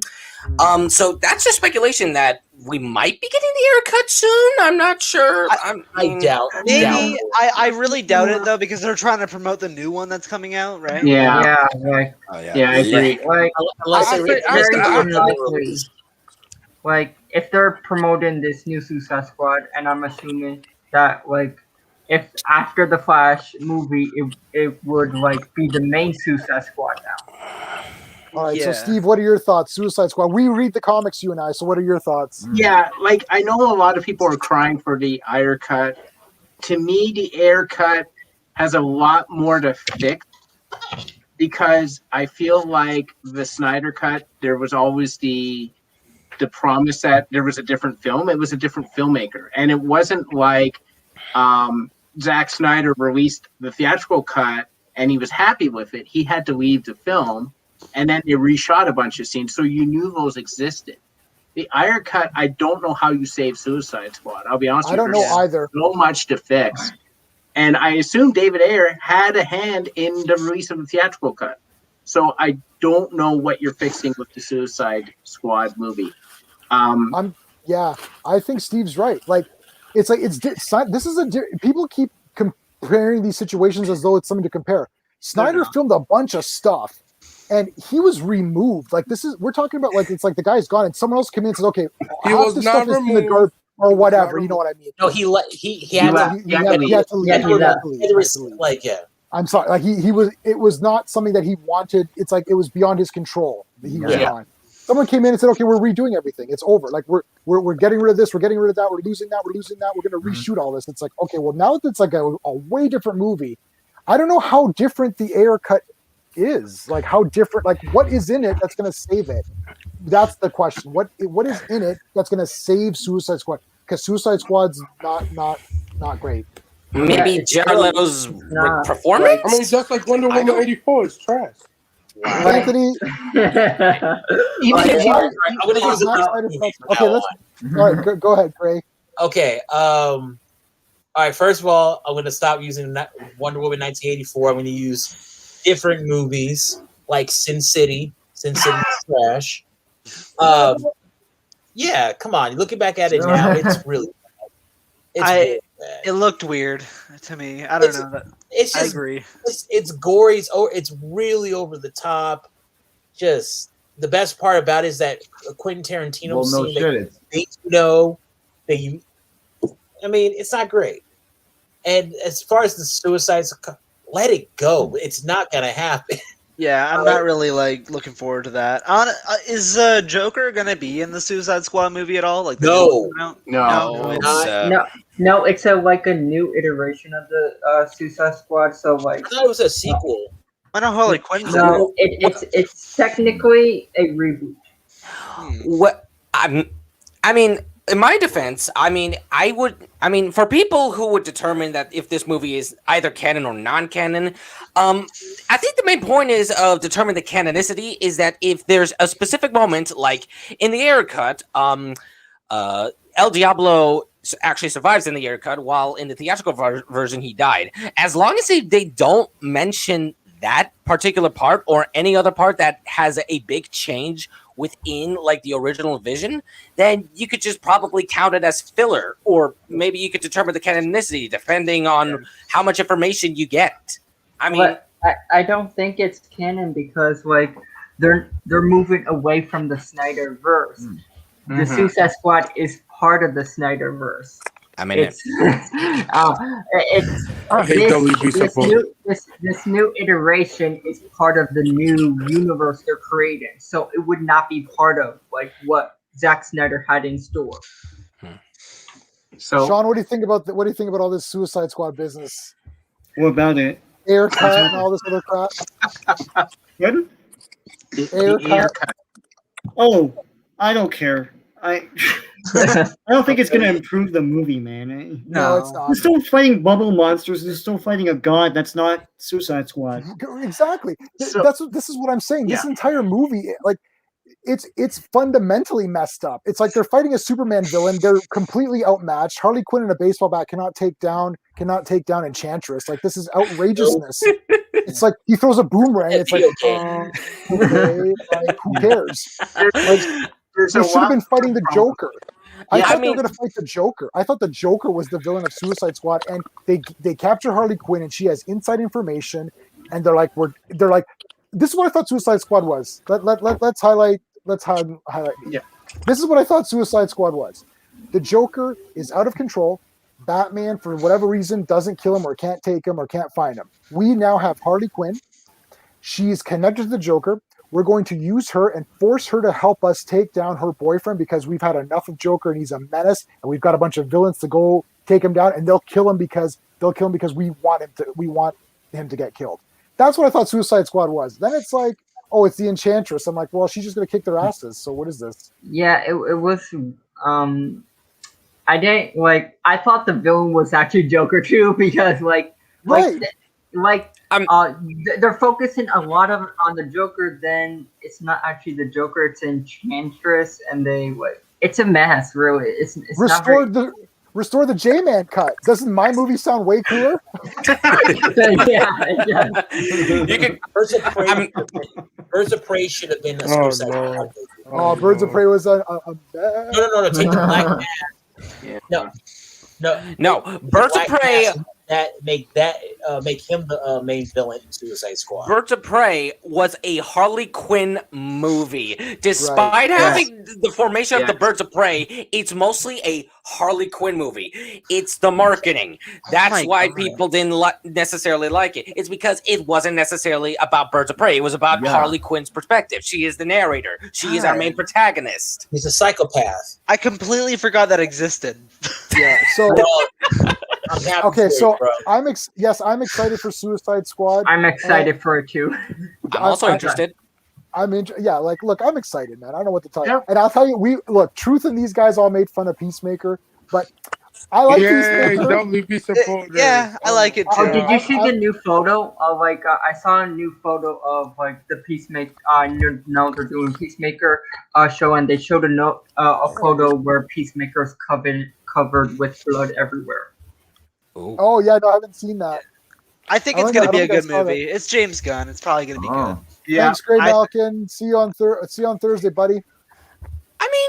I mean, honestly, I really don't care about the Suicide Squad team as a whole. I'm not really interested in that particular team in the DC universe. I will say though, I am interested on seeing the James Gunn Suicide Squad film, and if the Air Cut comes out, I'll just give it a shot. And the irony is that the DCU movie that I remember the most, out of it, was the two versions of the Justice League film. I have not rewatched David Ayer's haven't watched Suicide Squad 2016 in a goddamn while, so I have hardly any memory of any specific event that happened. All I remember in my head is Batman kissing Harley Quinn, Will Smith Deadshot, Jared Leto breaking Harley out of prison in a SWAT vest, and Enchantress fight. I actually forgot that El Diablo died. I mean, for me, it was kind of forgettable at this point because he did. He's dead. In the theatrical version, yes. Oh, forgot. And also I forgot to mention the end credits. Why are we talking about garbage movies? Garbage movies that the studio cut down in half. That doesn't make sense. There's no redemption for that movie. Right. You can add more Joker. You can add more whatever you want. You can't save the fact that Rick Flag gave Deadshot his daughter's letters just before they went into a big fight. You can't save the fact that Enchantress and Rick Flag were hanging out in a hotel room without the suitcase that they just established was the only thing that controlled Enchantress. You can't change the fact that Viola Davis's Amanda Waller character just shot everyone in the room for no reason. Yeah, she's a Trump supporter. This is the problem. This is the problem with Suicide Squad. The director wasn't replaced, and we got this version. So yeah, it's brutal. And the thing is, Steve, I was while Steve was mentioning all those negative points, I was just I was remembering them, and then just oh yeah. It's I mean, I'm gonna rewatch it again. My wife has some interest in seeing it, just to see it. So tell your wife it's a garbage movie. Yeah, well, she just literally is watching just for whatever entertainment value she gets out of it. Does she read stuff online that the studio cut down the movie by 50%? No, she only cares about manga. That's all she cares about is anime. And that's why she's never disappointed, because manga and anime is always usually pretty good. Speaking of manga and anime, the worst anime of 2021 so far was The Promised Neverland Season 2 by far, because after episode 3 they went anime original, and that was the reason, and that was the real reason why I read The Promised Neverland manga, because I know the Attack on Titan manga was going to end. I was like, I'll read The Promised Neverland manga, and I actually hate myself for reading The Promised Neverland manga because I feel dead inside, because the manga was so good and I want to see all of that animated, and there was so much change. There were so many arcs removed. I do not understand why they cannot just take it slow, like Attack on Titan, in the span of like 3 to 4 seasons. Oh man! How long have you been holding this in? My brain. I know. I'm gonna say something about whatever the thing. Okay, so Promised I never Neverland. read this manga, so Okay, anime to me, anime is gay. I hate anime. I'm not anime person, Okay, just to give you a little context of what The Promised Neverland is about. The Promised Neverland is about a setting in the orphanage. There are 3 children named Emma, Norman, and Ray. There are 3 kids in an orphanage, and usually they think it's an orphanage until they found out that it's actually a farm full of children, and they're being fed by demons. So of course they escaped, and that's in the first season. The second season is them trying to explore the world, kind of getting some get some world building out of it. There was this one particular arc that they removed in season 2, and that was the Goldie Pond arc, which in a nutshell is the Hunger Game for demons that they just hunt for sport. And that arc was so beloved by manga reader and fans. It apparently was the studio that animated The Promised Neverland decided to cut it out and cram all of those chapters, like all the 120 chapters after season 2, episode 3, into a 12 episode season. It was disappointing. Bro, my brain. Are you trying to give us a history lesson? I know. I'm a. Like, Marco, we're getting ban requests here. Okay, I'll stop talking about it. I won't talk about manga anymore. I'll just. Okay. Look, I've got tons back here. Oh, let me make myself full screen. I mean, you could turn your camera around. No, I'm on a laptop. Oh. See, look, that's like all manga and anime. Oh, that up there, but wow. and then all of it's the rest of it's on that side. Oh wow, I'm nice. sorry, but anime, in my opinion, anime is gay to me. Like it is. I'm sorry. But it's each one is different though. That's the thing, sorry, right? Like I can never get into anime. I watched anime once. Like it was okay, but it wasn't my style because like I like animation with DC better. Like I just don't like anime. Oh yeah. Those are all great. They're all great. Hold on. Let me say this to you. So when you're saying something like I can't get into anime or I don't like manga, this is what you're saying. You're saying I don't like fantasy. I just can't get into fantasy. But then it's like there's different kinds of fantasy. Like anime is not a genre. Anime is a type of storytelling. There's horror. There's drama anime. There's manga there's some people who their biographies are manga. Like it's not a biography where it's like a book, it's an actual manga and it's a biography. So it's like saying I don't like movies. Like what does that mean? Like it's like there's different kinds of, right. It's like you're saying I don't like movies. Okay, that's weird. It's like do you like anime is not a genre. Anime is like a way of telling stories. There's a million genres. It's so popular. It's actually it's very popular in the media nowadays. Can we talk about how Warner Brothers is a garbage ass studio? I mean, I fucking love how blunt you are, man. I love you, man. Yeah, they just don't care about the fans. Like I'm gonna tell you something. If I was writing the Flash movie, my first movie would have been E. Barton, like the first 10 minutes of E. Barton origin, and then him going back in time, killing Barry. Oh yes. And then but like I would make the first one introduction, and then bring Captain Cold, Heat Wave, and all those, and that's it. Like just Anthony, it's like Crisis on Infinite Earth 2.0. Anthony, did you just say like kill? Sorry, go on. A question: who should play Reverse Flash in Flash Michael movie? Fassbender. That's the one thing that you think. Reverse Flash in what? In the Flash movie. Oh, is he gonna be in the? Well, I guess it's like I haven't watched or read the story it's based off of, so I'm pretty sure he's a big part of it, isn't he? Yeah. Well, he's the reverse of Flash. This leak. I don't know if this is true or not. I heard this they're supposedly the villain that the Flash is going to be going against is a Batman / Flash Batman/Flash villain, and people are speculating it's Red Death. Fucking retarded. Wait, what? Who was it? People are speculating that it's Red Death because someone said it's a Batman / Batman. It's a mixture of Batman, and a Flash villain, and the one thing that comes to everyone's mind if it's a mixture of that is Red Death. Red Death is technically a Flash and Batman villain. Oh, that guy. Oh yeah, from the DC Dark Multiverse. That's kind of cool. Hey, Truth, what's going on? Yeah, we got the. Hey, what's going on, everybody? Hey, Truth, how you doing? We're talking about that trash-ass Flash film. Yeah, well, Hey, this movie hasn't come out yet. We don't know if it's trash. The They're garbage renaming ass it the film. Batman movie. Yeah, the movie that its sole purpose is to erase the Snyderverse. That movie that has no plot whatsoever. There's no storyline. There is no storyline. Yeah, there's no story. I mean, trash.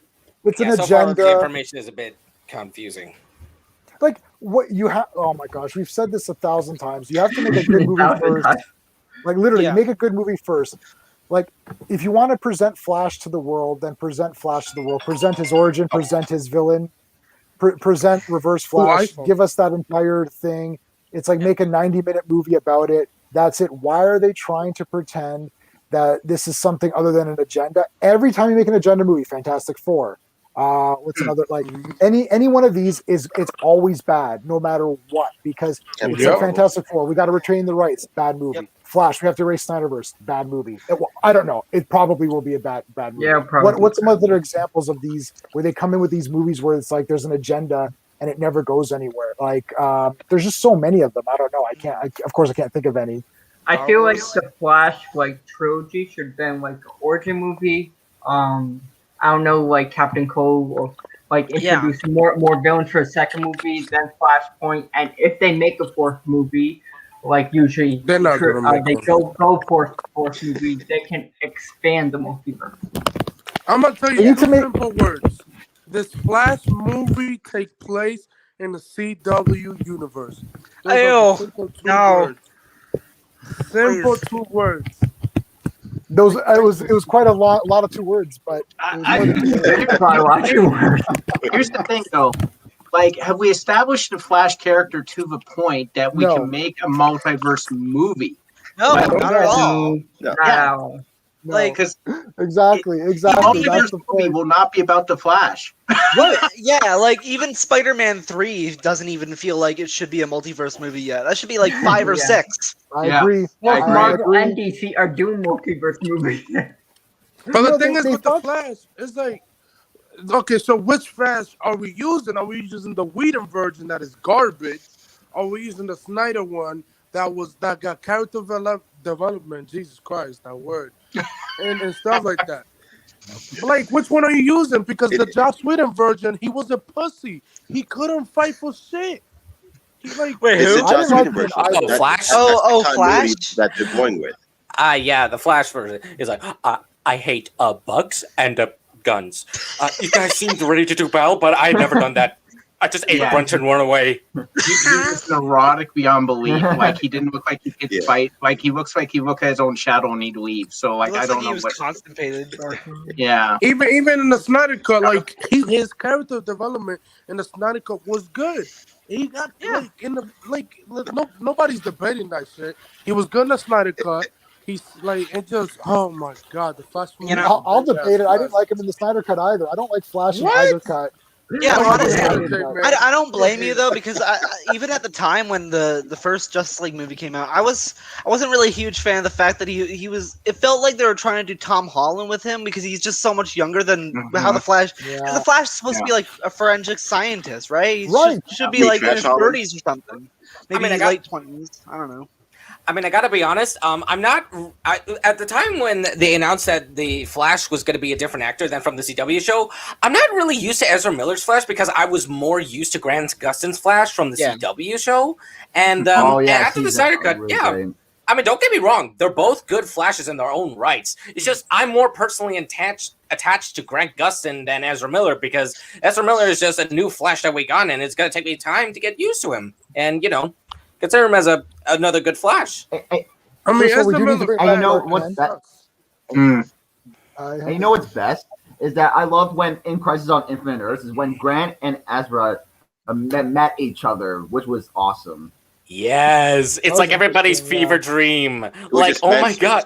But it didn't lead to anything. Like what did it lead to? Nothing. Just like, oh hey, don't forget about me and my movie that's coming out in the next 20 years, and that's it. Bye bye. That's it.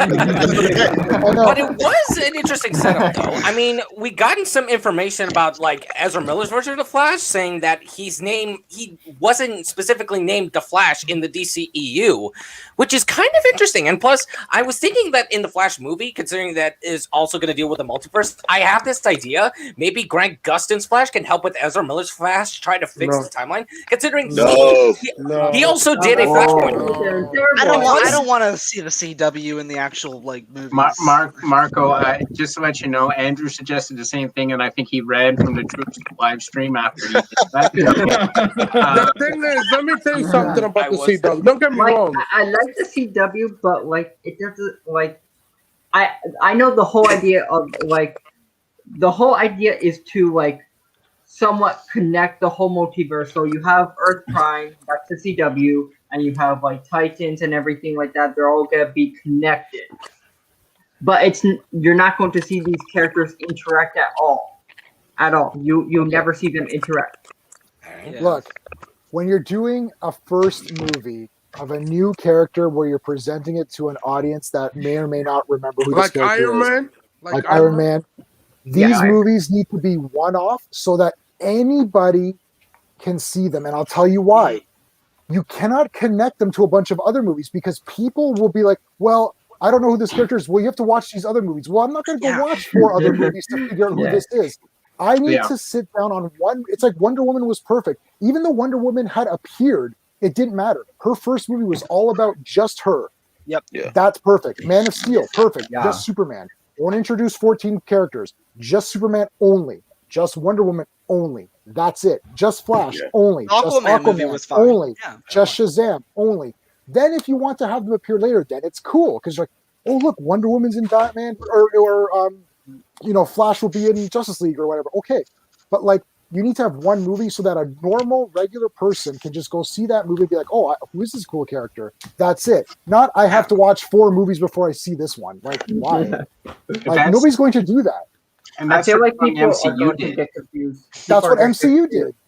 Yeah. Right? Like, I know a lot of people who are like, hey, can I just, what movies do I have to watch to get the end game? And I'm like, truthfully, all 23 of them. And they're like, no, honestly, I'm not going to sit down and watch 23 movies. Can I watch like just the Avengers movies and it will make sense? And I'm like, Warner is doing what they're doing with Flash, what they did with Justice League, because Justice League had to introduce at the time Aquaman, because it's before the Aquaman movie, Flash, Cyborg. Like it had to introduce a whole bunch of characters, and they're doing, and then they ran into trouble with that. And they're doing the same thing now with Flash. It's like Flash has to introduce like a whole bunch of different concepts in one thing, and your character too. Yeah, and they're saying that they're still saying that the Zack Snyder Justice League is not the real Justice League, which is stupid. You might as well just go off of that because it has more character in that than that should just be canon. Well, guess what? I mean, any version of the Justice League nowadays is not the original Justice League. I mean, technically, the original Justice League is like the Justice League of America in like the freaking 40s or whatever, right? Yeah, but in the world of the movies, like they're still going to be going off of the characters in the movies, and that's the story that they're telling there. Yeah. And there's got to be a baseline that makes sense. I agree with Marcus here. They've got some great characters in anime. CW's trash. Yeah, I mean, whatever. Yes, there was the cross the streams. The only 2 Flashes were together. The Flash of 2 Worlds Flash. Oh, yeah, that'd be interesting. I had the Flash of 2 Worlds statue that I broke. It was $350, and I broke it. Wait, is it the one? Is the 2 Flashes one? The one with like Flash and Jake Garrick running between a wall? Yeah, if I'm not mistaken. Yeah. That's one. I think the statue was that comic cover. Yeah. Oh yeah. I remember having seen that similar thing with in season 2 of the Flash show where the fake Jake Garrick and Ezra Miller did that. Yeah. See it. Woo, wow, that's cool. That's nice. That is really love it. Yeah, that's really nice. Right? Hey, man, you got everything. Stop it. I know he's got everything now. The arm was broken off the guy because I stepped. You got a Ben Affleck statue too? Oh. No. I have the Dark Knight Returns figures, which Ben Affleck is pretty much the Dark Knight Returns, like the really thick-looking Batman. That's a hard figure to get. Yes. I've got that. The black and white one. The black and white. Yeah, it's basically Ben Affleck. So I ordered the Henry Cavill black suit Superman because I don't have a Henry Cavill Superman, so I got that one.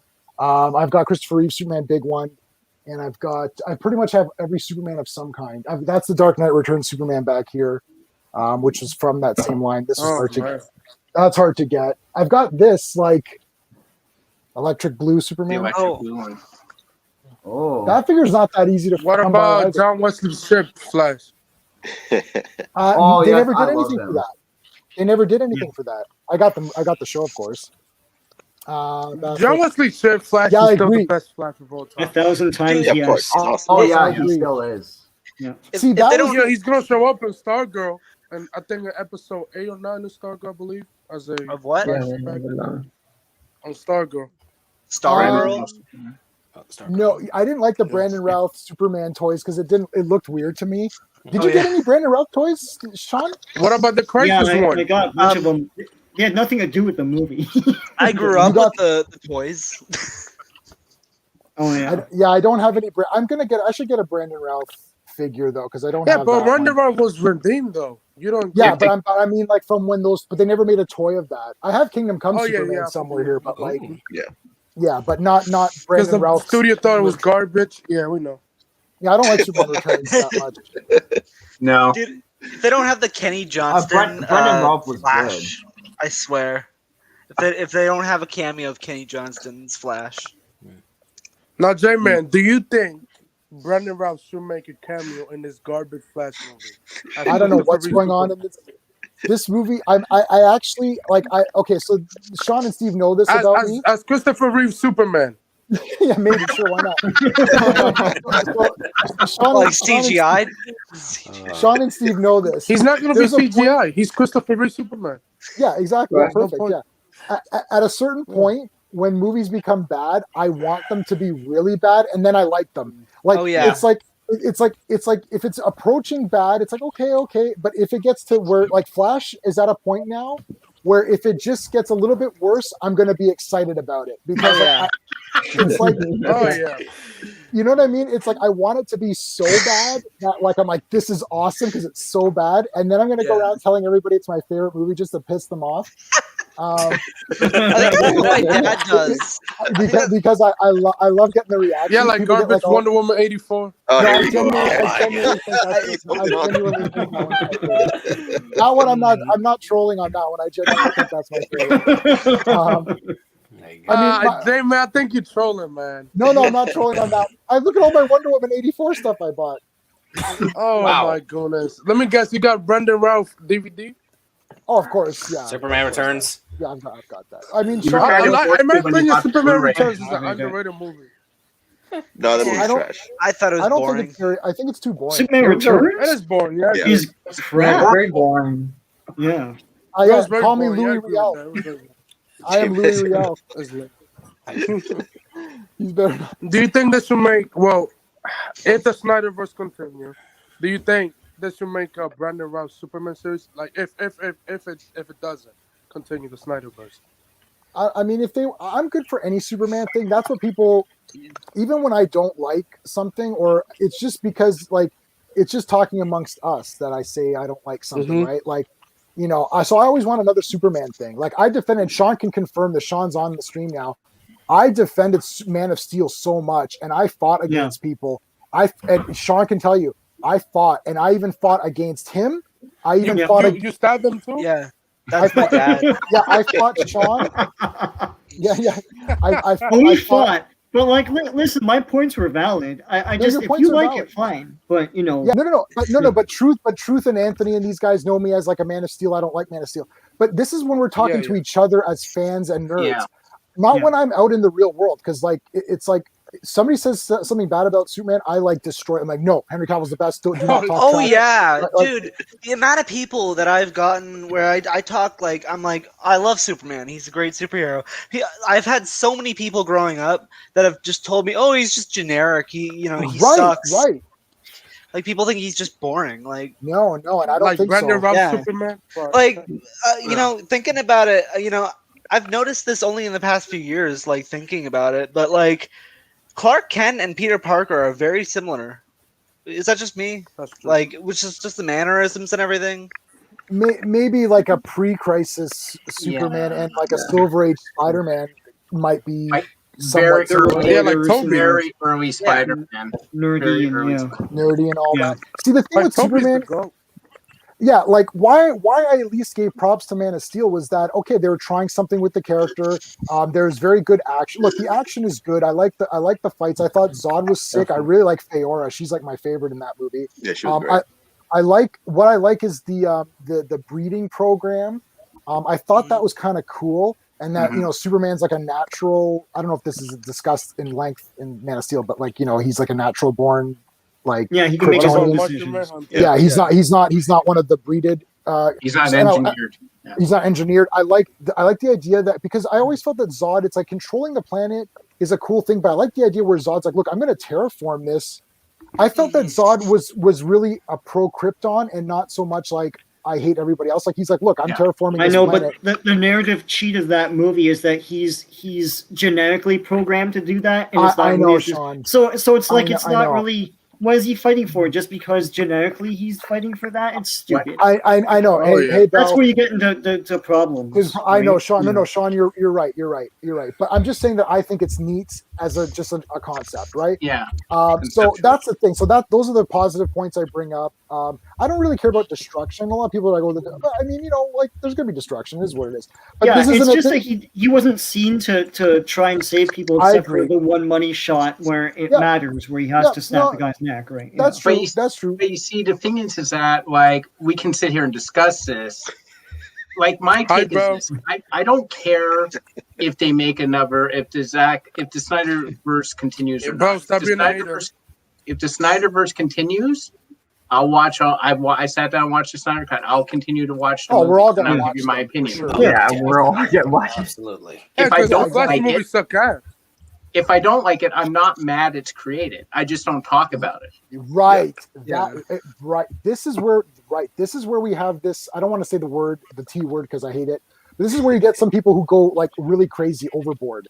Like they're getting so angry, and it's like, why are you getting angry? Like, it's like, okay, so if they make more Snyder movies, okay, that's fine, make more. And if you don't like them, then don't watch them. That's the beauty of freedom. You don't have to watch it. It's that's like, true. and if you like it, then like it. Like if you like 1984, everyone should just accept that. Yeah. People are spoiled. 84 is a garbage movie for him. I mean, it's mediocre. It's not the best Wonder Woman sequel. That's not the best, but I still like it. That's not Wonder Woman. That is not Wonder Woman. So it is Wonder Woman. I'm pretty sure that looks like her. It's not Wonder Woman. I think what he's saying is that's not the Wonder Woman from like the continuation after her solo film and BVS. I still gotta see it. I want to see what's so wrong about it. Wonder Woman 84 should have taken place in present time, not the third fucking movie. Like, come on. No, I like the 84 stuff. Man, fuck it. I don't mind it. I don't know. I think you're gonna have to, Anthony. You got to take issue with Zack Snyder. His name's on it, and his name's on it. He's producer. That means he approved Zack didn't write the script. He didn't do nothing in this movie. He approved it. Jim, do you know what the second producer means? Second producer means that he did the character before everybody. I thought you liked Zack Snyder, though. That's weird. I can't predict 84 tattoos, man. He didn't wrote the story. It was Jeff Johns and Patty Jenkins. His name is on stamped. Bro, he's a second producer. Second producer means that he did the character before everybody. That's the reason why he's getting so mad. I know. You can change your Batman mind. movie. You can change his mind. That's like Robert Pattinson Batman movie. Second producer. Because I just want an Adam movie. Not like Batman. Yeah. Like, come on. So you're convinced? Is I missed the last. J-Man, what is second producer in your opinion? Executive producer is someone who came up with the entire movie and did everything. He didn't wrote it. Just like Zack Snyder did. Bro, he bucked me up. True. Come on. Why are you laughing? It's so hilarious to see Anthony just getting fired up over this shit. Yeah, it's so funny No, to just because he didn't wrote the story. But okay, can somebody pull up the on the screen? He did. Because Zach did not wrote He the did. story. I'll pull up the tweet where it was he wrote it. He loses the art. Anthony, He wrote I have a it. question for you, Anthony. Who's Is Wonder Woman more like Wonder Woman, or is how about Okay, like better question. Wonder Woman 84 or the Supergirl fucking movie from the 80s. What are you talking about? What are we asking? Yeah. That Supergirl movie, the shitty Supergirl movie from like the 80s, right? Later? So are you trying to say the Snyderverse Wonder Woman versus 84? The Snyderverse Wonder Woman. Doubt that. I don't understand the question. Supergirl First movie. I think what he's saying is which is better, the Supergirl one from the 80s or Wonder Woman 1984. I think I'm that's sorry, the I'm question. high right now. Both got off the garbage movies. Well, both are I felt awesome. like Patty Jenkins was a fan of the old TV show with Linda Carter, and she wanted to do a Linda Carter type movie, which is fine. But if this is part of the Snyderverse, that's what most Snyder fans have a problem with, because it's not in the same continuity. It doesn't have the same vibe. It doesn't have the same tone. So that's why so many people have an issue with it. Well, not so many people, but the Snyder fans have an issue with it, because this is not what we wanted. Like, this is not a follow-up to the original 2017 film. If we would have gotten that, I think people would have accepted the film a lot more than they did. I mean, thank you. I mean, but I know. You but can call it Elseworlds. It could be like an Elseworlds kind of movie. Like, what's the Elseworld. If it's an Elseworld, then go ahead, have fun with it. But don't say this. Yeah, but Patty Jenkins says the sequel, which is not. Just because she wants to take it's a sequel, you can't do anything about it, really. Yeah. I mean, just because you want to take inspiration from like the Linda Carter movies doesn't mean you have to make the fight choreography that cheesy. Like, it's like you could just sort of pay homage to it. Like, you could sort of pay homage to it in a way that doesn't have to be that cheesy. Doesn't have to be that cheesy. Like, it just. Like, if this is talking about the mall scene, that trash ass mall scene, yes, horrible, it was so god awful. Like, I honestly thought that scene was a parody. I thought, like, am I watching a Leslie Nielsen film? Like, what the fuck is going on here? Yeah, I mean, I'm like, I think it didn't have to be in the movie because I know supposedly Patty Jenkins fought to keep that scene in there. Trash. Yeah, Tiff was literally dying. Yeah, I mean, Superwoman is a thing though. It was Lana Lang getting powers, and she was Superwoman. Yeah. For a little bit. Oh, and there's and also I heard that there's another Superwoman. They're different versions of five more Superwoman. minutes, and then I'm out of here. There's you better send me the link. You have about 5 more minutes to try the impossible task of convincing me that Wonder Woman. Yeah, so Wonder Woman is a god awful movie that should never make again. All right, Wonder Woman 1984, not even cohesive with the first one. That was a joke. Okay. Yeah, you don't pull out the DVD right now, man. Pull it out. Pull it out. I legit can't. Oh, which one? Supergirl? 84. Wonder Woman 1984. Oh, and Supergirl 2. Supergirl is from 1984. I'm pretty sure. I love it. I didn't like my mom. Nice cover. I don't know. Like my mom kind of like the cover. Supergirl. Yeah, 1984. And I was like, okay. No. I just looked up the Rotten Tomatoes. You think 74% audience score is too high for 84? For Wonder Woman 84? Yeah. That's a low score, doesn't it? Yeah, no, that's like average. That's like more than average. Okay. Oh my god, you got the soundtrack?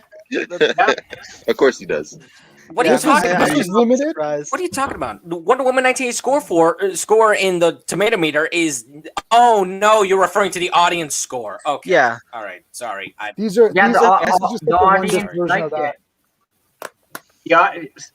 So the only thing I pay The only thing I pay attention to on Rotten Tomatoes is the audience score. I never pay attention to the if critics. the audience likes it, isn't that? I don't hear my dog growling. I don't know why he's pissed off. About Wonder Woman 84. Yeah, he's like I know the fans didn't like it, but technically the audience. What's wrong? So technically, I think Warner Brothers. Wonder Woman 4 is the reason we still have. Oh my god! I agree. Yeah. I agree. Audience like it. Even funny. I don't know why everyone's hating on Zack Snyder tonight. Wait, he's hating on what? Not did this We movie. know that, did he? I don't understand. J-Man, are you sending your copy of 84 to Anthony to get autographed? Yeah, J-Man, how about that? You send me that, I'll sign you the autograph right now. No, You're doing one of those giveaways. It's not leaving my house. It's too important. Okay, so now that we've all agreed that Zack Snyder's Wonder Woman 1984 is a fantastic film, we can end it there. We can log off. I have an early day tomorrow. Yo, bro, send me the link because J-Man got me crazy. My God, this is. I love that Anthony got so riled up, which is great. No, Anthony. And it's you guys. The thing is, the chat doesn't. They don't see the private chat where Anthony is saying he secretly loves 1984. There's a private chat. You're right. I see it right there. Yeah, I see it right there. I know that. Matter of fact, every fucking MCU movie is fucking garbage. Okay. How about that? How about that? I don't think so. I don't know. Okay, Anthony. Every piece of shit MCU film is trash. Anthony, private chat. I have one question for you, Anthony. I'm gonna rephrase it how I asked before. But would you rather watch the Supergirl movie or Wonder Woman 84 again? The Supergirl movie. Hell no. Yeah. I mean, I haven't seen the Supergirl movie. It's great. I haven't seen it. Spoilers. Okay. Spoilers. It's great. I mean, I gotta be honest. I didn't even know there was a Supergirl movie. All I know about when I first heard of Supergirl is the CW show. Oh god. Oh god. I remember seeing like when I was a kid. I saw in like a department store like a DVD for Supergirl, and I was asking my dad about it. I'm like, "What is this?" And he's like, "Oh, it's a terrible movie." And he loves everything DC, so that says something. I wonder why your father liked you. Why did your father like you like that? That's very odd. I know. Well, I mean, hey, every father lies. Come on. That's true. Yeah. Well, I mean, he claims to love the 2017 Justice League movie. Oh, Jesus Christ. There you go. Really? I can't blame him. God. I mean, I enjoyed the 2017 version, but I loved Zack Snyder's Justice League. Oh, yeah. more Twice. You cancel. Oh, yeah. You cancel? Yeah. Yo, these young people these days. God They don't know damn what's it. going on. No, seriously. I'm All actually right, guys, we're gonna end it off here. All We're gonna right. say goodbye What a great live to- stream. Oh. Yes, thank you. And Wonder Woman 84 is a piece of crap film. Okay, well, very good. Not the best final- sequel. I love Mortal Kombat. That's how I Mortal get Kombat anything is different. Trash. No, it was awesome. It was awesome. Annihilation. Okay, guys. Okay, Mortal how Kombat about was you? awesome. 10 out of 10.